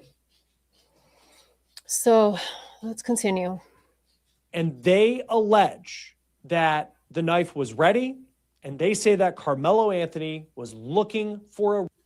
If the knife was ready, then he had the knife opened. So it was already opened. I don't know. Reason to use it. They characterize what happened as Karmelo baiting Austin Metcalf into a confrontation. Now, the defense side of it, again, very... Wow, they're saying he baited him. different from what the prosecution is saying. They are arguing that Karmelo had to act in self-defense. They say that Austin Metcalf was the aggressor. They say that Austin made the first physical contact with Karmelo, and Karmelo had to react in a moment of chaos, and he used that knife to protect himself. So after the stabbing, Karmelo ran. The prosecution argues that the fact that he drops the knife and he takes off, it proves guilt. They also say that he tried to allegedly blend in with the crowd when people went looking for him. The defense, they say that Karmelo ran because he was defending himself, that he was trying to get out of the situation. And they say that he went to one of his coaches until police arrived. Now, once police arrived, Karmelo is quoted as saying, quote, "I'm not alleged, I did it." And prosecutors say that proves that Karmelo knew what he did. They also say that Karmelo said, quote, "I told him not to," when speaking about Austin Metcalf. And they say that also shows that Karmelo wasn't afraid for his life, that Karmelo, they argue, murdered Austin Metcalf. Now, the defense, they look at the sequence of events a little different. They say that the fact that Karmelo said, "I'm not alleged, I did it," that doesn't prove anything. They say, if anything, it shows that he wasn't hiding the fact that he was involved in this altercation and that he had to do it because it was self-defense. Now, of course, a big question that was raised by prosecutors right out of the gate this morning is, I think, a question that hangs over this trial. And it's, why does a 17-year-old kid competing at a high school track meet, middle of the week, why does he need to bring a knife? No, that's not it. This is not like, I don't know. I'm sorry, but I don't think this is as important. I don't think this is that as important. I'm going to say it. I carry with this all the time because I never know what's going to happen. It's for protection. So you're telling me I carry, this is in my purse. Let's say this is in my purse. I'm carrying around with this, right? Let's just say, for example, I'm walking down the street, walking my dogs. Someone comes and attacks me or pushes me, you know? I go into, say I'm in a, you know, not a school, but what would you call it? A park. I'm now in a park with my dogs, whatever. Someone comes and attacks me. I have this knife on me. I immediately pull it out to protect myself, right? I just don't see how this is important. I don't understand what they're trying to prove here. Like, I don't see what's wrong with carrying, with being protected. I don't see it. I understand they're trying to portray this as premeditated, but no. I think a question that hangs over this trial, and it's, why does a 17-year-old kid competing at a high school track meet, middle of the week, why does he need to bring a... He probably forgot he had it on him. He may have just simply forgot he was carrying it in. He may have simply forgot that he had it on him. I don't know. It's interesting. Knife with him. Now we'll talk about how the defense may address that in a moment. The defense at the start of the That's crazy, Jules. I said the same thing. I said the same thing. He may have forgot he had it on him. You know? Their opening statements today, they took the approach of trying to paint Karmelo Anthony not as a killer, but telling the jury that he's a good kid. This is a guy who was voted captain of his football team. He's someone who has never been in trouble with the law. He works multiple jobs. He enjoys playing chess. He enjoys going camping. They say that he is not the monster that prosecutors are alleging that he is. Now, witness testimony is going to be a driving force behind this trial, but also today, prosecutors showed surveillance video of the incident. Cody Thomas of Court TV was in the courtroom today for all of the testimony. Cody, I know that there's a 911 call that was played that we'll talk about, some very emotional testimony there at the end of the day, but I want to begin right after opening statements. Surveillance video of this incident was shown. What can you tell us about that? Yeah, Chris, it was 5 different angles. Surveillance video looked like the cameras were on like the light post inside the high school football stadium because they were very wide shots. So the first witness was a forensic video analyst who obviously went through and tried to enhance the videos. We watched the original videos first, and quite frankly, you really couldn't see much of anything. See? He says, quite frankly, you couldn't see much of anything. Yes, sweetie. He said, quite frankly, you couldn't see much of anything, you guys. How is that? And then after a few minutes, we zoomed in. He showed all the enhancements, and he had, spot shadowing and highlighting who we're supposed to be looking at. You can't really make out any distinct features, and the prosecution admitted that before they even played the video. They had to look at clothing and identify the person of interest, who, of course, is Karmelo Anthony, and the victim, who is Austin Metcalf. So they outlined all of that based on the photos that came out later once Karmelo was taken into custody. But again, the videos, it establishes what happened. You can definitely make out what happened, but it wasn't, to me personally, as compelling as I thought it would be, because it looks like gas station video. It's really grainy. It's zoomed in. When it's zoomed out, it looks high quality, but when it zooms in, as with I don't know. Just like Maori, there's a Maori in this case. There's a Maori downloading, formatting. So we don't know what's being shown. This sucks. But you know what? That is the main evidence the prosecution has. They should DNA that knife.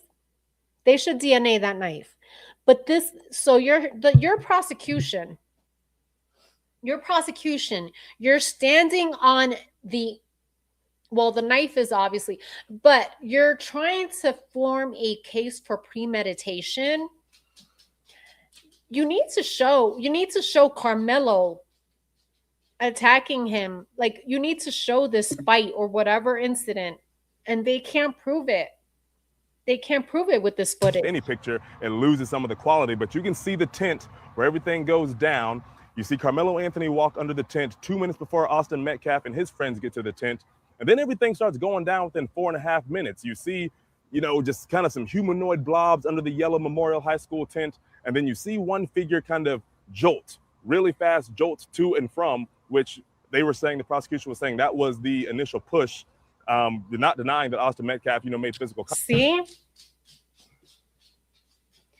They're not denying it. So the witness statement is true. The witness statement is true that Austin did make contact with Anthony.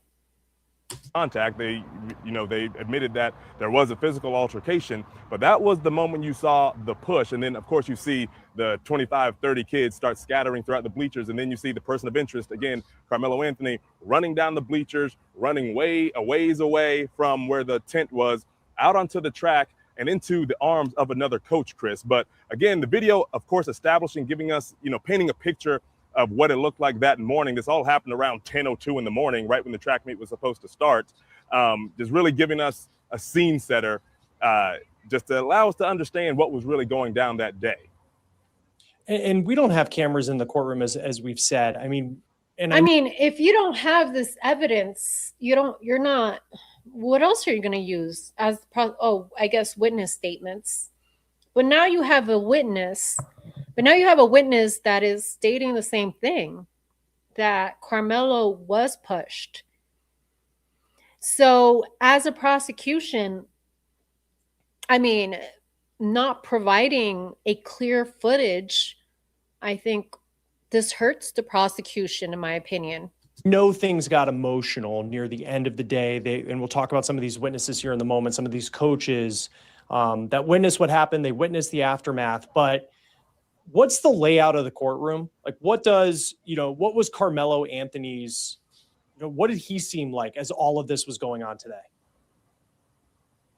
So I'm positioned right behind the Metcalf family. So it's a very small courtroom, Chris, only seats about 60, 65 people.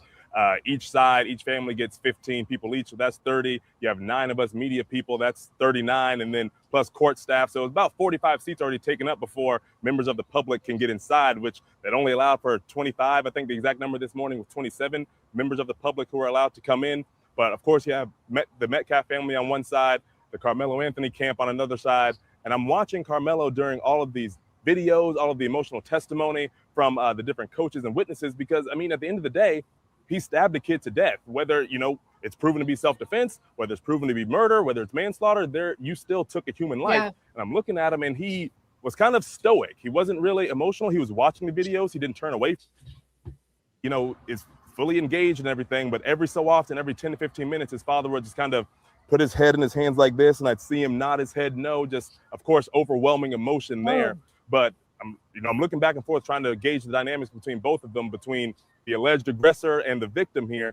And there was stoicism on this side and clear emotion on the Metcalf side, as expected. Yeah.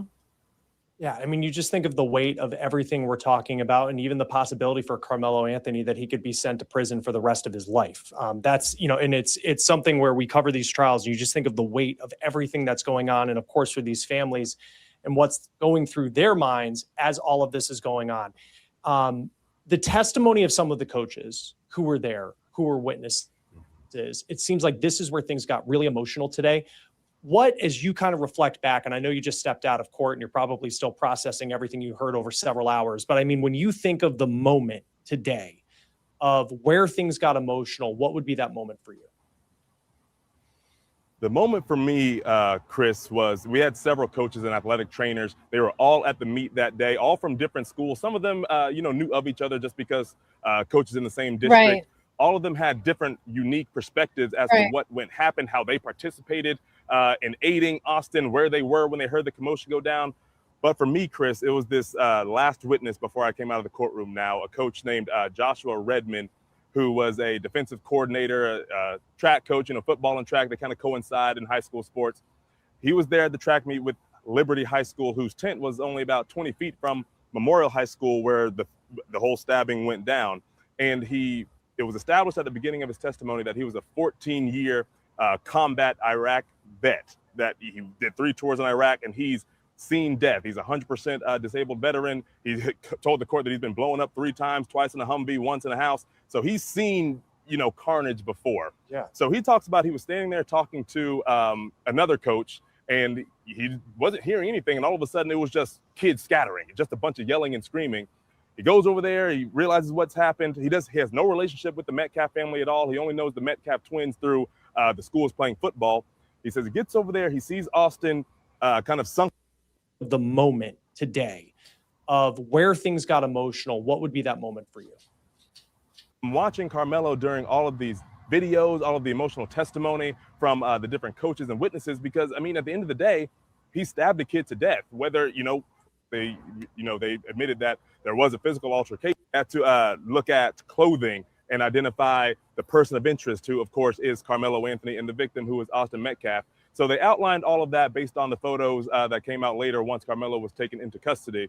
But again, the videos, it establishes what happened. You can definitely make out what happened, but it wasn't, to me personally, as compelling as I thought it would be, because it looks like gas station video. It's really grainy. It's zoomed in. When it's zoomed out, it looks high quality, but when it zooms in, as you know, with any picture, it loses some of the quality. But you can see the tent where everything goes down. You see Karmelo Anthony walk under the tent 2 minutes before Austin Metcalf and his friends get to the tent.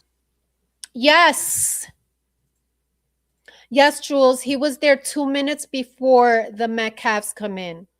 So there you go. That's an interesting point.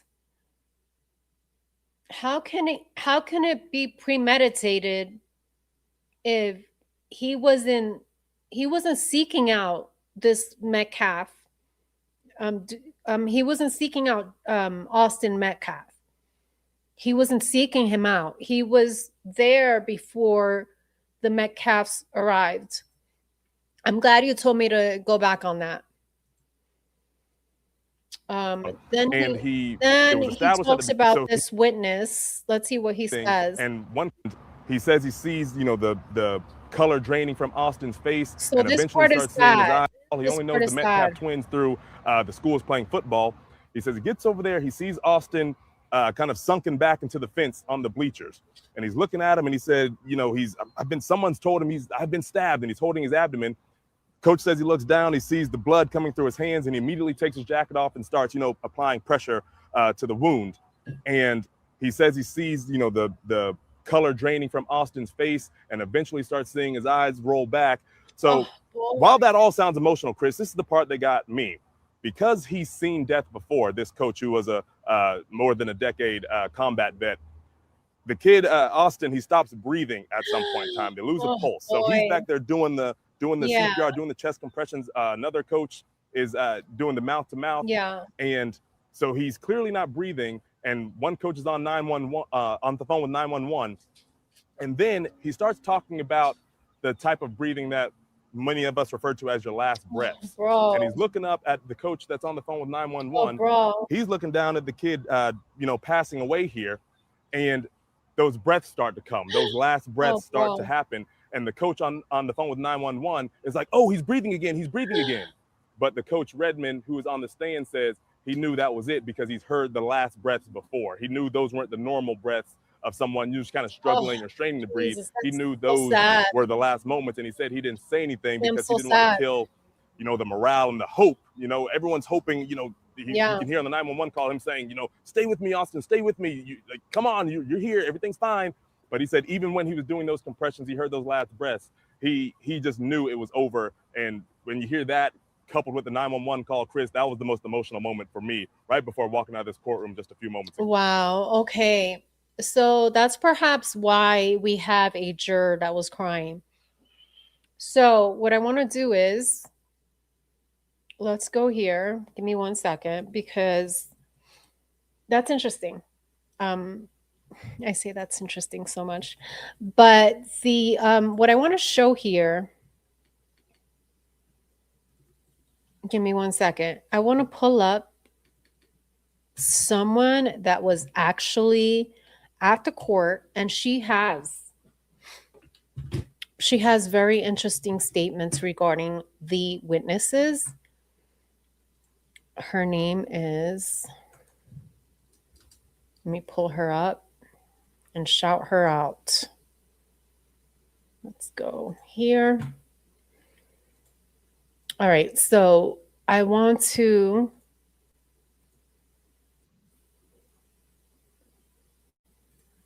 get spotlight. I was able to spotlight Karmelo and I want to leaving. I want to give a shout out to this creator. This creator is Queen Sheba Darling. She was inside the courtroom yesterday. And I want to play her accounts. I want to play here her account of the jurors, because she Bro, she's really good. She was eyeing the jurors and checking out their body language. And that's how I found out that one of the jurors was in tears.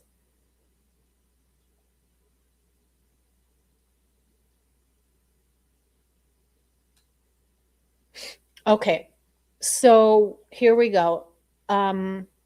His brother's name is Hunter Metcalf, okay?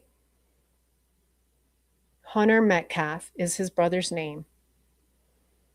Listen, y'all, I'm telling y'all facts. Austin Metcalf and Hunter Metcalf were in the tent first, according to the government. No, but that's not what we just heard. We just heard that Carmelo Anthony was there first. That's not what we just heard. Approximately 2 minutes later, Carmelo Anthony entered that tent. Someone has the 2 minutes later is accurate, but someone has this mixed up. Who was first, Carmelo Anthony or the Metcalf brothers, right? The government explains that Carmelo was confronted by many, not just Austin, not just Hunter. According to the government, Carmelo was asked to leave several times by many under the tent. The state argued that Austin... You guys, this is someone that was inside the court. Go give her a follow. Go sub to her channel, Queen Sheba Darling. She's covering this case. She is boots on ground out there, okay? Listen. Was exuding leadership that his coach asked him to do. That Austin didn't want a physical altercation with Carmelo. And at the time that Austin Metcalf was stabbed, according to the government, he had no idea that he was stabbed. They said he attempted to turn to his left. He attempted to turn to his right. He lifted up his shirt and he says, I was stabbed. Kids began to run out of fear. Okay, so this is the account according to prosecution. So Jules is right. So basically she's stating what the prosecutors are stating. Okay, cool. I got that now. And when Austin lifted up his shirt, there was a gaping wound in his heart. Austin attempted to take a couple of steps. He stumbled and he fell. Hunter Metcalf. All right, thank you. Hunter, when Austin lifted up his shirt, he realized he was stabbed. He attempted to take a step. He stumbled and he fell. Kids began to run in a panic, screaming, yelling. It became mayhem in the stadium. Kids began, a few people were chasing Carmelo, pointing out, it's him, it's him, it's him. Carmelo is reported as having said, he touched me, he touched me, he touched me first. At that point, I looked over to the defense, and the defense was passing notes back and forth. The government then hones in on a sentence that Carmelo says, I'm not alleged, I did it. So then the government says Carmelo lied to the police when he said, I told him not to touch me. I told him not to touch me. He said, that's a lie. Because what you actually said was, touch me and see what happens. At this, I get what she's saying. She's basically stating that the prosecution is stating that Carmelo provoked him by saying, don't touch me and see what happens. the prosecution is now stating, oh, you provoked him. If prosecution can prove that Austin was provoked, that self-defense is out the window. At this point, I looked at the jury and I noticed there was one juror who was sneaking glances at Karmelo Anthony while the state presented their case. I'm going to call her Linda. I love her. So the state got straight to the point. They did not take 20 minutes for opening statements, and they passed the floor to the defense.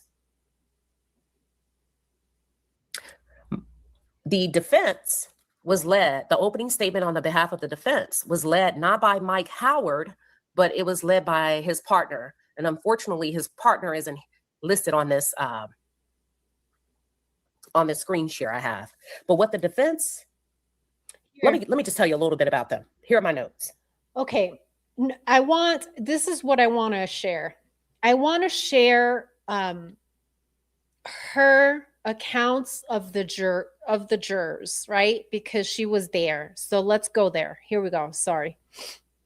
5 white women, 6 white men, 3 Asian women, 2 Indian women, 1 Middle Eastern man, 1 girl. I'm not sure of her race, but I nicknamed her Punky Brewster because she looks like a punk rocker.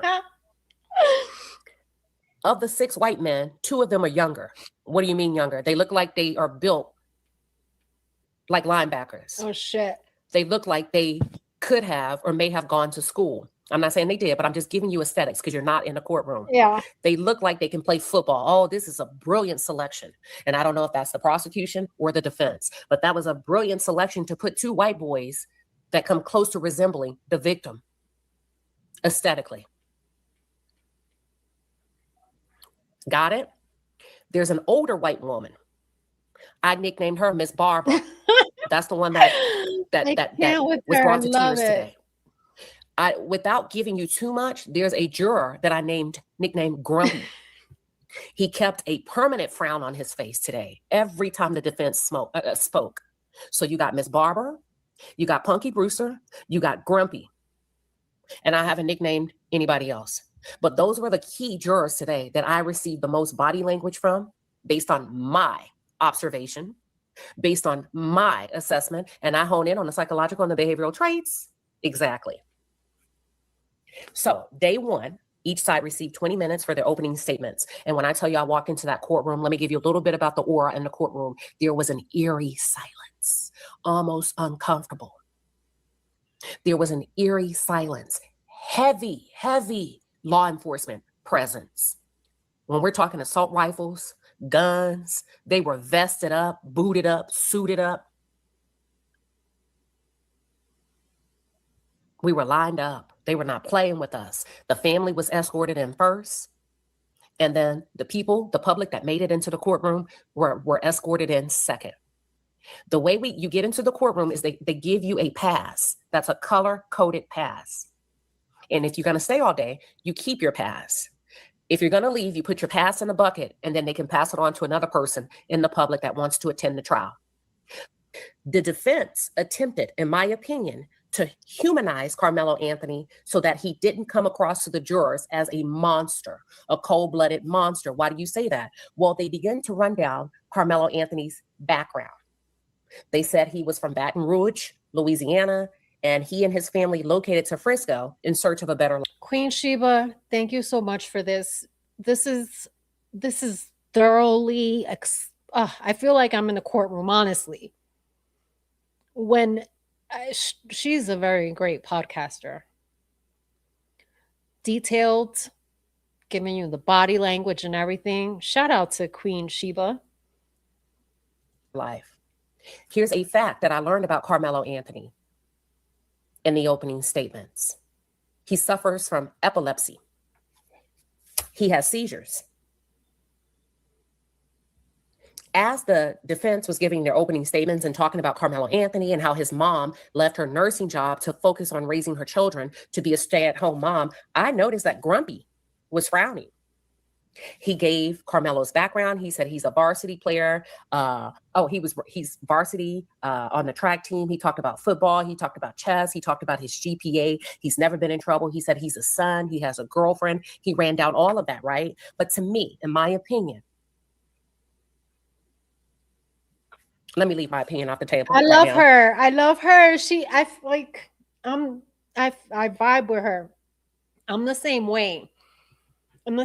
Like sometimes you just gotta hold back. You gotta hold back your feelings, your emotions, your opinions. You gotta take them off the table, right? According to the defense in the opening statements, the JV team went first at the track meet. They were scheduled to do their events first. And on that fatal day, it was raining on and off. The defense introduced the fact that Centennial High School did not have a tent. What they had was a tarp, but not a tent. And it was a tarp that covered bleachers. According to the opening statements on the defense team, Karmelo Anthony knew someone under the tent. There you go. Named Eddie. And he went to say hello to Eddie. So Karmelo. There you go. I mean, the facts are coming out slowly but surely, but the facts are coming out here. Anthony sat down for approximately 5 to 7 minutes, and everything was fine, according to the defense, until Hunter Metcalf and Austin Metcalf noticed Karmelo Anthony. According to the defense, Hunter Metcalf was seated in front of Karmelo Anthony, and Austin Metcalf was seated to the right of Karmelo Anthony. Right before the defense wrapped up their closing arguments, they reminded the jury, keep in mind, almost everyone that you're going to hear testify is friends or teammates of Austin Metcalf. All right. The defense painted Hunter and Austin Metcalf. Lucy says, my understanding is you meet force with force. If it's not deadly, you don't go deadly, but I don't know shit. Oh man, seriously. No, seriously, like Karmelo, use your fucking fist. What are you doing? Bringing a knife to, come on, bro. As aggressive.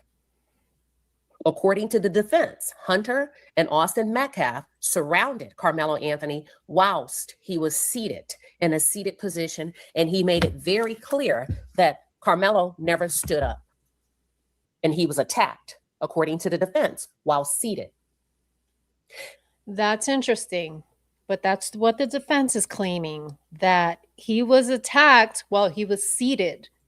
The defense also introduced as a fact in the court that as Austin Metcalf and Karmelo were exchanging words, at some point, Austin Metcalf said to Karmelo, I know you ain't got nothing in that bag.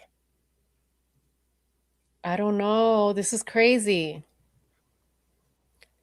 In response to Karmelo saying, hit me or touch me and see what happens, as he's reaching into his bag, Austin says, I know you ain't got nothing in that bag. According to the defense, Austin Metcalf initiated a physical attack on Karmelo Anthony. Yeah, but still, you don't, I mean, I get it, but wow, fuck. He then introduced the self-defense strategy. And he says the thing with self-defense is you can't introduce it too soon. In that time, according to the defense, Karmelo Anthony had a decision to make. He got all of these kids coming at him. He has these twins coming at him. And he said, so he has these kids coming at him. He had the twins coming at him. And he says, can you only imagine what's going through his head? Because in order to qualify for self-defense, you can't introduce that act too soon. I noticed, and I made a note, that the defense did not say or utter the words of stabbing. What he said is Karmelo defended himself. Karmelo defended himself after he was attacked by Austin Metcalf. And at this point, I noticed the white male juror, that's the younger one that looks like he can be in high school. He looked over to the Metcalf family. At that time, I did a head count. and I made a note, at least 6 jurors don't look happy while the defense is speaking. The defense then moves. He's done. Karmelo is done. I'm sorry, he's done. With this jury selection, he is so done. He is so done. You already got, oh man. On to law enforcement being contacted, and Officer Cortez responded, I have the alleged suspect. And Karmelo, according to the defense, responded, I'm not alleged. I did it. The defense's explanation of that statement is Karmelo was not trying to escape responsibility. He owned it at that point. I'm not alleged. I did it. At this point, he wraps up his closing arguments, and the state calls their first witness, Mr. Mike Porter. Mr. Mike Porter is a forensic video analyst for Tarrant County, and he specializes in digital forensic technical services. His job is to take the video evidence that we witnessed today and we saw today and extract data and communicate to the court exactly what's happening in real time without compromising the integrity of the data. So they ran down a background of who he is, his credentials, how long he's been working in that particular role. He has 16 years of experience. He's LEVA certified. That's LEVA certified. He works with audio, video, and still imagery. He maintains the integrity of the video, and he was elected to work on the behalf of the DA attorney, and he helps prosecute case by his expert testimony. Okay. Now, while Mr. Mike Porter was testifying, the juror that I named Punky Brewster seemed to be very into his testimony. And I made a note, Punky Brewster may be tech, or she may have some level of appreciation for digital technology because she seemed to really like the technical aspects. Yeah, I would be all up in what he has to say for sure. Of the forensic expert. And when he was explaining the difference between pixels and what pixels meant, she was nodding her head. And when he was talking about extracting videos and what could compromise, what could corrupt a file, she was nodding her head. So I said, she may have a background in tech, or she's a gamer, or she really likes digital stuff, okay? She was very highly engaged during his witness testimony. She was nodding, a visible nodding of her head. So we got that for her. The state introduced Exhibit A, and that was an overview of the stadium. The timestamp was 9:49:55 a.m.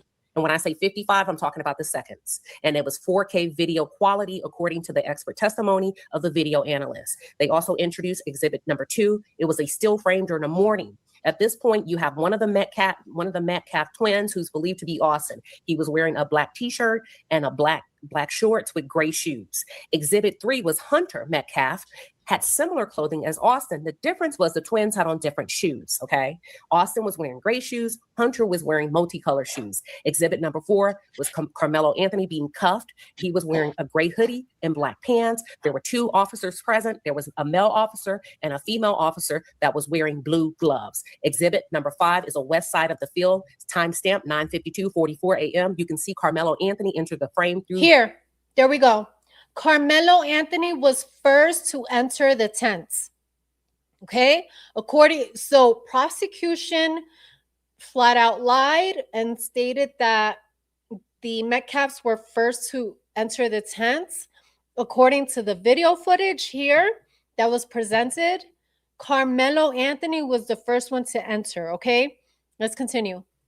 The entrance. He looks around the stadium. He has a backpack in his hand, and then he leaves the entrance at 9:52:44. At 9:55:54, Karmelo Anthony comes back into the frame. And then he leaves the field of view at approximately 9:56:07 a.m. It took Karmelo Anthony, listen, this is where you get technical. Watch this. So Austin Metcalf and Hunter Metcalf got to the tent approximately 2 minutes before Karmelo Anthony.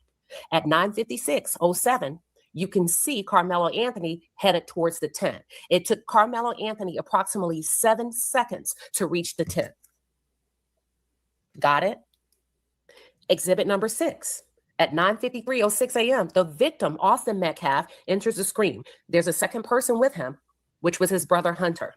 And they're walking alongside the fence. And they enter the bleacher area. At approximately 9:54:16 a.m., Austin Metcalf arrives to the yellow tent. So remember, Austin and Hunter get to the tent at 9:54. Karmelo gets to the tent at 9:56. Oh, no, 9:54. No. I'm sorry for the misinformation. Is that like, I keep getting mixed up.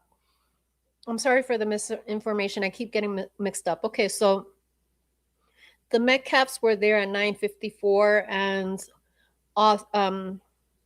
Karmelo arrives at 9:56. Okay, got it. At 9:56, 14 a.m., the left side, field of view, Karmelo Anthony enters the tent from the left, according to the video that we were shown in the court. Okay. 4 minutes later, by 9:58 a.m., you see sudden movements in the video. Okay. At 10 a.m., kids are running and screaming. Well, we can't hear it, right? But we can imagine that they're screaming and yelling. You just see mayhem at 10 a.m.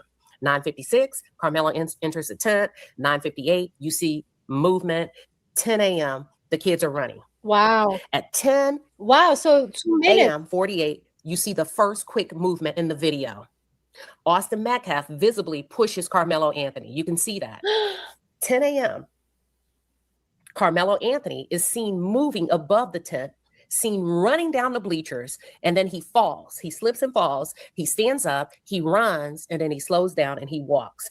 Then you start to see kids chasing him and pointing at him. Exhibit number 7, 9:50 a.m. 2 groups of individuals are walking. Why is 9:50? So the state introduced exhibit number 7 to say, you see the twins enter the video at 9:50, and 12 minutes later, Austin Metcalf is dead. At 10:05, 36 a.m., the police vehicle is seen in the video. Karmelo Anthony has been detained. Okay. Exhibit number 10 is entered. This is a zoomed in version. We were not allowed to watch this. This is what I believe to be the fatal blow of Austin Metcalf. Only the jury were shown the video. Wow. So they have a zoomed in video too, showing the fatal blow. Wow. So, you know what? What the fuck? So you have a video showing the fatal blow, but you don't have footage of Karmelo being attacked? Make it make sense. You have video of the blow to Austin, but you don't have footage. You don't have the footage of Karmelo being attacked. How does that make sense? So now you're picking and choosing what to show the jury, right? You're picking and choosing. They had a big screen TV that they can roll in and out, and they turned it toward the jurors. We were not allowed to watch it or see it. It was 2 segments, according to the government, of Karmelo Anthony walking in and out, but they focused on the second segment. The jury during this time was very attentive. The older white lady that I named Miss Barbara was very interested in the video. Very interested. The younger white male that looks like he can be a high school student that plays football, he leaned all the way in forward. What does this mean from a body language perspective? He's invested. He cares. He wants to know the details. He wants to see it. And when I tell you, I took notes, I said, he's paying close attention. He's honed in. It's almost like he was in a trance. He never broke his focus. As the video continued to play, which we were not allowed to review, the looks, the faces of the jurors changed from interest to looks of concern, furrowed brows. Another white woman on the far end of the jury began to frown. They introduced screenshots or exhibits 13 through 19, which were still shots from the video that were created by the forensic digital expert, Mr. Mike Porter. Hey, Lucy, if you're still here, I have a question. Lucy, if you're still here, am I able to FOIA? Am I able to FOIA these videos even, or I can only FOIA them after the case? I want to know that. Unfurl that bro. And it captured people pointing in the direction of Karmelo Anthony. The total video from start to finish was 15 minutes and 21 seconds. At this point, I turned to look at the defense table, and I can see Mike Howard and what I perceive to be somewhat reassuring Karmelo Anthony, and he kind of pats his shoulder. At this point, It's now the defense. It's their time. So why? And the primary argument from the defense is this video is your main piece of evidence, Exactly. but it's limited. Exactly. Is that correct? Mr. Porter testified, yes, that is correct. He says, you can't detect full hand movements, correct? Yes. You can't detect full head movements, correct? Correct. You can't detect full gestures, correct? Correct. So therefore, without saying it this way, I'm paraphrasing, it is left up to interpretation and not facts. Facts. Facts. And then I thought, oh, well, maybe they got something to work with. So then look, some of us where I was seated, now the audience perks up and say, whoa, we never considered that. They introduced exhibit number 12. This is the Metcalf boys entering, walking into the stands. The defense asks the forensic specialist, does it appear to be raining? Yes. That question, in my opinion, gives credence to why Karmelo Anthony may have also entered the tent in addition to going over there to talk to a friend. The forensic expert testified that there was a possibility that it could have been raining when Karmelo Anthony entered the tent, but because of the graininess of the photo and because he zoomed in the pixels, and when you ask the pixels to cover a bigger span of the picture is not as clear. So he wasn't able to confirm nor deny that when Karmelo Anthony entered the tent, that it was or was not raining. Okay. The defense says, can you test? The forensic specialist says, no, I cannot testify to the jury that the bleacher seat may have been covered by the tent. At this point, I made a note. I said, where are they going with this? It's a possibility that Karmelo Anthony sat outside the tent on the next bleacher up. And at this point, I said, oh, the defense is getting into the granular details. I looked at Karmelo Anthony. At this time, he was locked in. His head was turned. His head was turned to the left, listening intently, and he was also taking notes. Grumpy, the juror, did not appear to like this line of questioning. Oh, his arms were folded. He had a very... You already know what you're going to get from Grumpy. You already know. Cross look, and he was visibly at first I wrote irritated, and then I scratched it out because I said that's kind of judgmental. I don't want to use that word.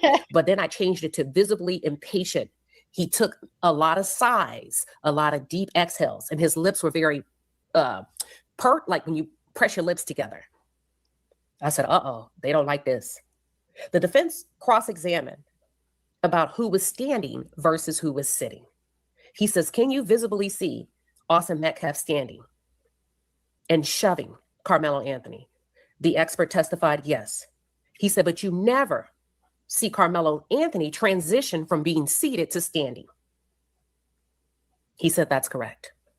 So the juror, there was look at here, guys. Why isn't mainstream media talking about this? Why isn't mainstream media talking about this? Look at this, guys. I mean, I don't know. There was a juror that when the expert would talk, he would be nodding his head yes. That's one of the jurors that I counted as one of the 6 that I don't feel was happy with the defense. So then the defense said, would you classify what you saw on camera from Austin Metcalf to Karmelo Anthony as a violent shove, being that you saw it from so far away? Let me tell you what I'm talking about. The camera surveillance that the court is relying on was far away. They had to zoom in. Okay. So what the defense is saying, if you can definitely depict that a physical altercation was going on, would you classify that as a violent shove? Okay. The expert says, no, I would not classify that as violent. Wow. I would classify it as movement. Wow. The defense says, so wait, you captured Karmelo Anthony leaving, correct? Yes. What term did you use to explain to the jury? He said, I called it a spotlight. I was able to spotlight Karmelo Anthony leaving. So then the defense said, did you use the spotlight Yes. for under the tent? Yes. When the physical altercation was happening? He said, no. But you could have used the spotlight, right? Yes. To give us a better view and zoom in on a Yes. fight. Yes, I could have. So you could have zoomed in on the fight to show us what really happened and who initiated what. Yes, but you didn't. No. Why? Because I was asked by the government to only spotlight Karmelo Anthony. There it is. There it is. I mean, come on. Why are you going to play? Why are you going to fucking play? Or, oh, this is what pisses me off. We just want a fair trial, dude. Damn. When I tell you at that point, it was like watching a tennis match. The jurors' heads were going left to right from the defense.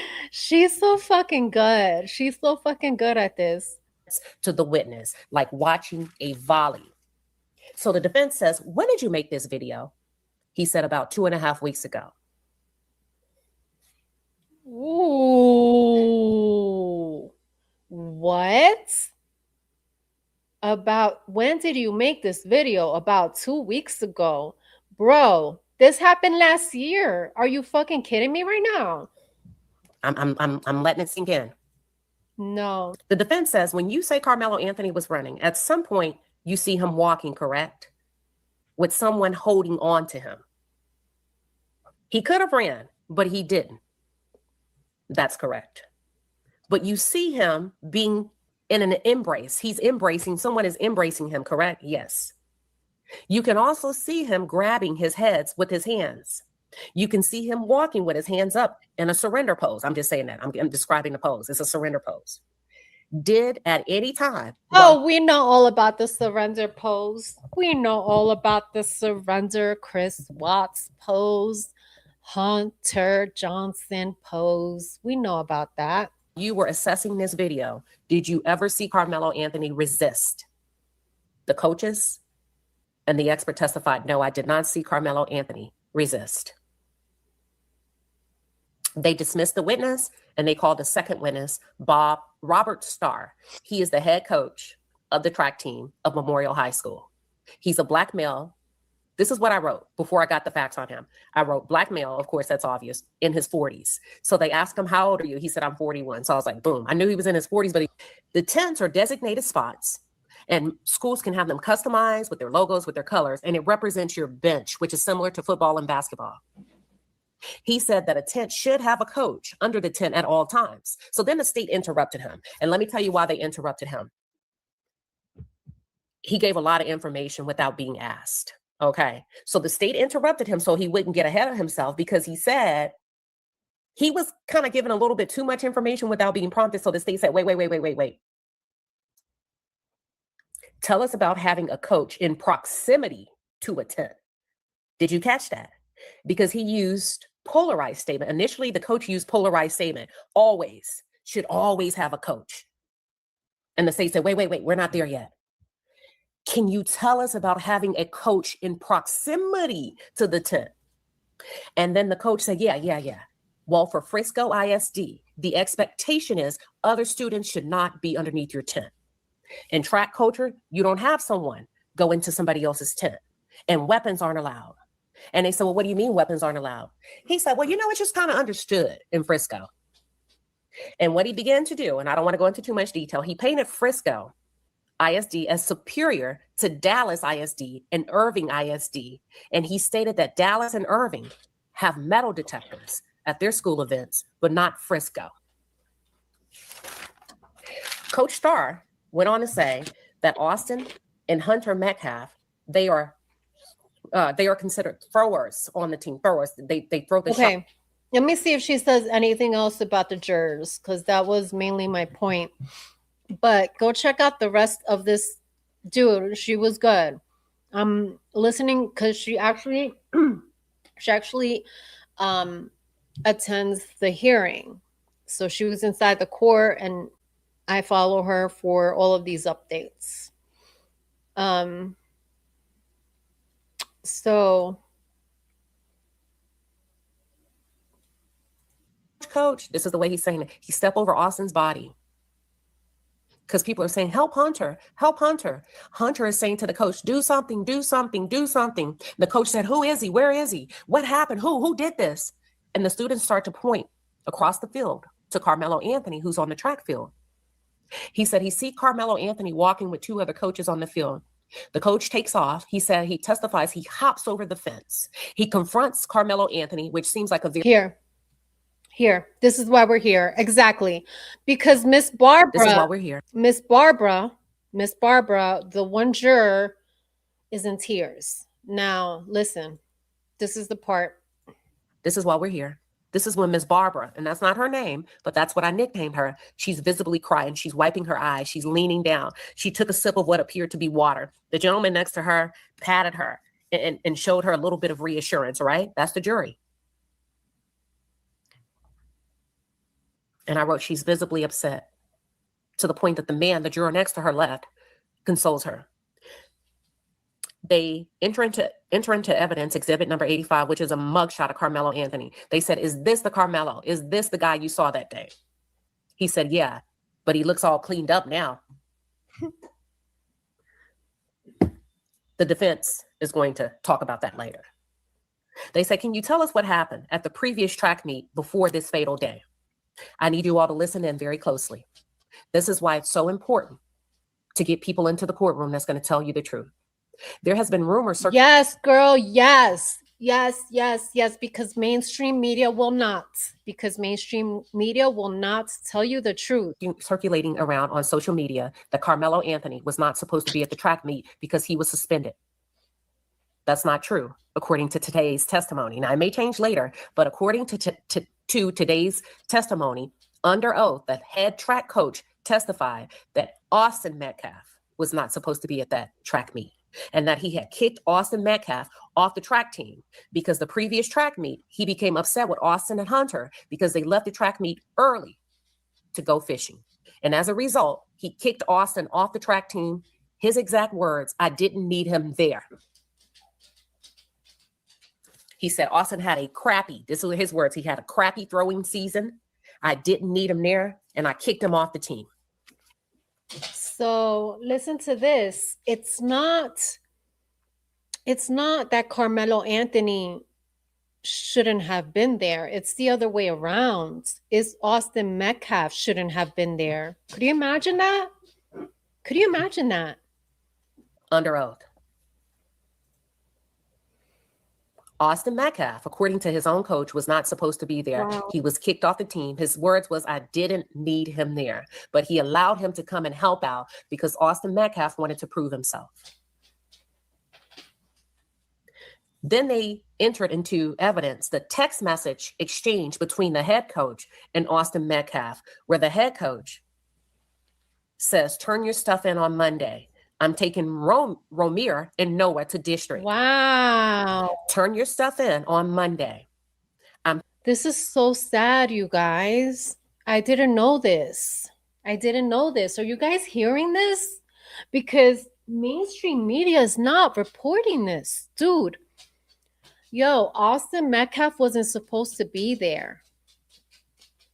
Man, he must have been struggling with some things emotionally and his, that's all part of victimology, right? The mindset of the victim, what they were dealing with, what they were facing with at the moment that the incident occurred. And now we're hearing that Austin was going through some things here. Possibly not going to districts. He wasn't supposed to be at the game. Wow, guys, that's a bomb. Taking Romir and Noah to district. And then the text goes on.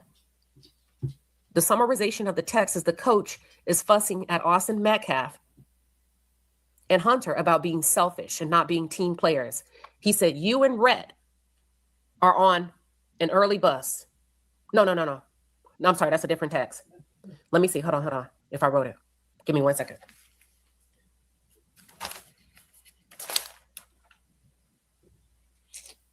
Wow. Hold on. Coach that morning, the text to help to encourage Austin to step up and be a leader says, you and Red are on early bus. get the tent and whatever else, set examples of how to conduct yourself today. Be a leader. You The and coach was telling Austin to be a leader. The coach was telling Austin to be a leader. Red hold us down. They handle correct. And you told the police that Karmelo Anthony should not have been under your tent because it wasn't raining, correct? He's like, I don't know if I said that. You don't remember if you said it. He said, I don't remember. But I guess if it's in a police report, I said it. What? And he says, well, what do you mean by that? He says, I'm a country boy. I didn't see it as heavy rain. I saw it as light drizzle. So at this point, the defense begins to establish the line of questioning to ask the coach to describe what is track culture. Is it true that in track, sometimes you have a lot of downtime? And they used an example. Can an athlete run a race at 10 a.m. and then not run again to 3 p.m.? That's correct. And sometimes they walk around, they talk, they play with their friends, they visit each other, correct? Correct. You said that it's Frisco ISD policy where students cannot go under tents. So the coach replied, no, I don't recall. He said, you said it. He said, I don't recall saying that it's a written policy of Frisco ISD. And the defense said, okay, I want to clarify on record. But it's not unheard of for students to go and talk to each other, correct? The coach said, no, that is not the norm for students to go talk to each other under each other's tent. And at this point, let me give you my opinion. He said, but you told police on April 16th, 2025, I need to go back to the police report because look what he's saying. Your words was he looked like he was about to cry. Yes. So they wrapped up that witness. And at this point, I think I'm doing a good job of staying neutral. So I'm going to hold my opinion to myself. Okay. I'm trying to stay neutral over here too. I guess I'm going to finish this off by going. I'm going to finish this off by checking out, by finalizing this police report. So let's finish this off here and we'll continue. So Officer Hancock, right? So now we have Officer Hancock then. Yeah, definitely. We're putting some blame on the tent maker. We're putting some blame on the coach for not allowing other teams to go under the tents. What the hell? And Mother Nature too for allowing it to rain. You know, God damn it. So it says that Hancock, after heading more dispatched call information, I drove to the scene. While en route, I heard Officer Cortez say he has the suspect in custody. When I got to the scene, I looked for Officer Cortez and went straight to him. Went straight to him to hold security with the suspect that he had cuffed and secured the police squad. Multiple witnesses were providing statements to the officers where the stabbing occurred. Only a short time later, Officer Cortez and myself escorted the suspect to the Frisco Adult Holding Facility. Anthony was transitioned off to the jail staff without incident. Okay. Then we have Officer Alvin Fisher here. He says the note stated an athlete had been stabbed in the chest, was unconscious and not breathing. When I arrived, the crime scene was already marked off and the suspect was in custody. I began asking people questions. I made contact with Hunter. Hunter is his brother, and then Ethan, EP, if they were witnesses. Oh, that's Eddie. Okay, so this is EP is Karmelo's friend that was under the tent. Okay, so they were both breathing heavily and crying due to the nature of events. They were with coaches on the field and it was pouring down rain. We made the decision to relocate to a locker room just to the east to get out of the rain. Once in there, things calmed down a little bit. However, they were still hysterical and could not really talk in there. I learned Hunter was the brother of the victim. I attempted to ask them both what happened. I could not really get anything out of Hunter, but Redacted stated he wanted to speak. I asked him what happened, and he stated they were all sitting on the bleachers. under a Memorial High School tent when another male who he did not know walked over and sat under the tent. Okay, so this is not his friend then, because he said he didn't know him. Okay. So Redacted then said Austin, the victim, told this male that since he did not go to Memorial, he had to leave the tent. Austin and the male went back and forth, and then Austin stood up and pushed the male to get him out of the tent. Redacted had said during this time of arguing, the male was reaching around in his bag he had. It was at this time the male took out a knife and stabbed Austin and then left the scene. After this, I then stood by with the 3 athletes, witnesses until CID arrived. Crawford. This guy said I arrived on the scene and observed medical personnel and several bystanders standing next to the subject, later identified as the victim. Let's see if there's any witness statements here.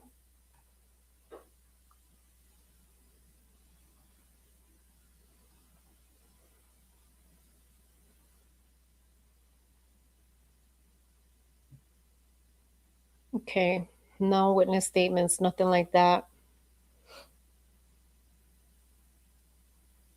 Oh, here's the knife part. Here. Okay, so Kyle Pemberton, then this location, Call notes advised a male had been stabbed and was unconscious. Upon arrival, several officers and medical personnel were attending the victim, who was laying on the grounds of the stadium bleachers. I coordinated the Frisco PD response in trying to establish a crime scene. The knife reported to have been used in the assault was located by another officer in the bleachers. Shortly after my arrival, a large downpour of rain began. I directed several officers to use a tarp found at the scene to cover the location of the knife. I remained on scene until the victim was transported. Okay. And then let's see if there's anything else about the knife here or any witness statements.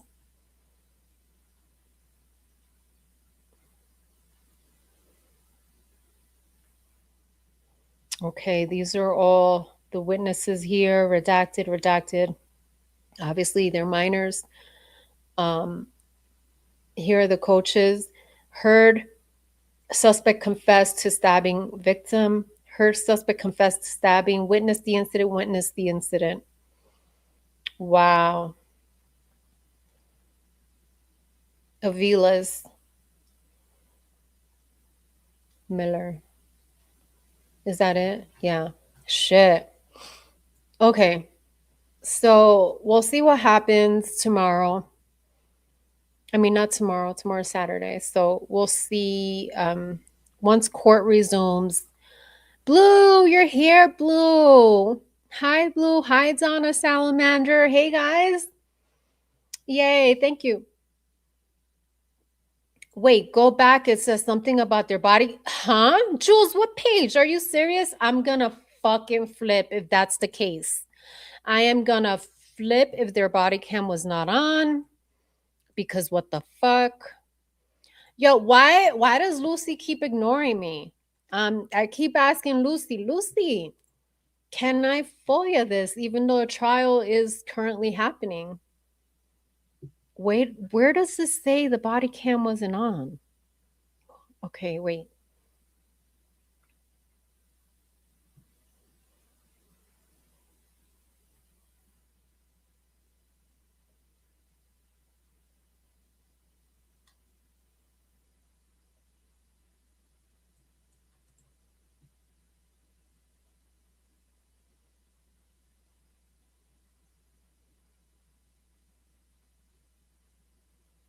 Oh, shit, I see it. Oh, fuck. Here we go with the bullshit. Justin Newton, he said he arrived after the ambulance, right? While on scene, okay, so this is important. He's collecting evidence. He's collecting the evidence. He says, while on scene, I took possession of clothing worn by Austin and maintained. Huh? How? Did he get undressed at the field? Hold on. Okay, I responded to Texas Health Plano to assist with the case. I was tasked with meeting the ambulance at the hospital. I arrived prior to the ambulance and waited for them to arrive. Okay, he was at the hospital. They arrived at this time, okay? Now at 10:53, they pronounced him deceased. Wow, an hour. They were working on him for almost an hour, nearly an hour. Pobrecito. Once he was pronounced, staff stopped treatment and disconnected cords and tubes from machines without removing anything from the body itself. While on scene, I took possession of clothing. Oh, shit. The clothing of Austin. While on scene, Officer Landon requested assistance in lifting the sheets off the body to take photos. I then placed the sheets back when complete. I then stood by the room for security. Officer, At one point, they rolled the body and removed shorts from Austin, which were bagged and stayed in my custody. At 13:24 hours, family was allowed into the scene to view the body. I was informed by staff and officers that they will be allowed to touch the head and feet of Austin, which they did. Okay, then here.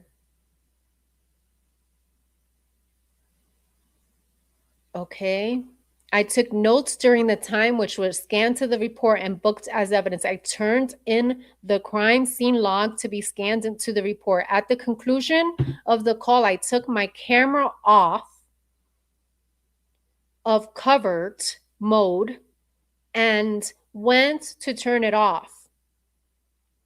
At that point, I learned oh shit. Oh shit, Blue. I see it. I mean, Jules. Oh, fuck. Really? Really? So that's interesting because then that would have been a way to prove that would be a way to prove that Austin attacked Karmelo, right? Because you would see like bloody knuckles, you'd see bloody knuckles, or maybe like his clothing, something. But of course, his camera was off. Unreal. Unreal.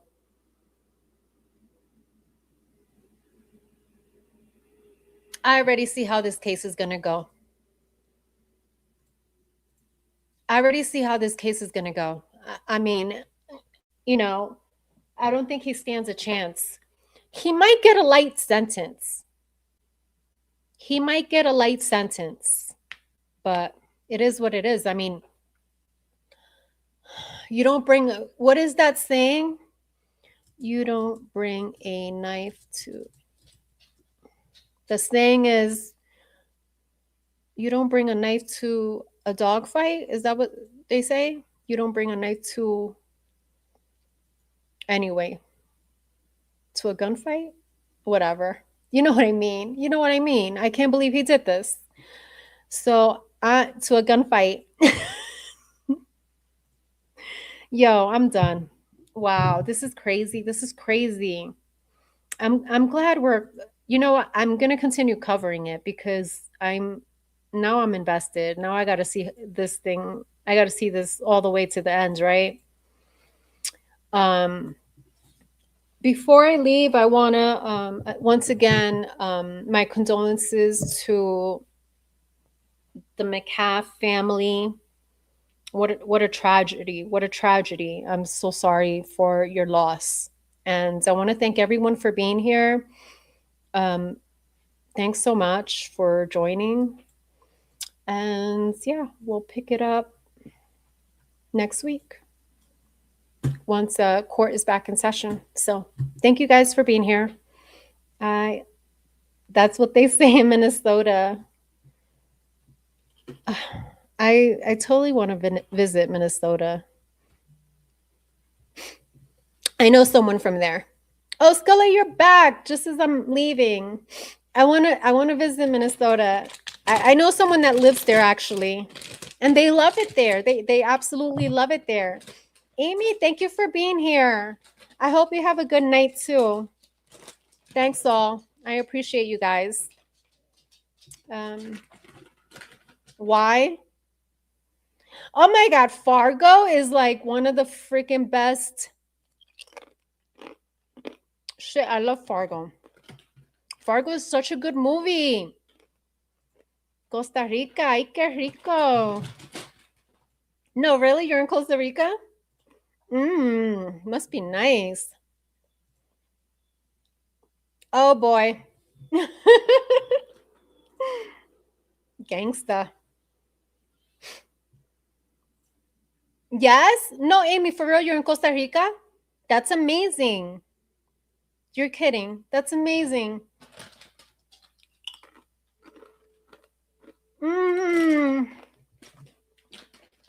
Love it. Okay, I'm out of here. Love you guys. I love you all. Love you. Bye.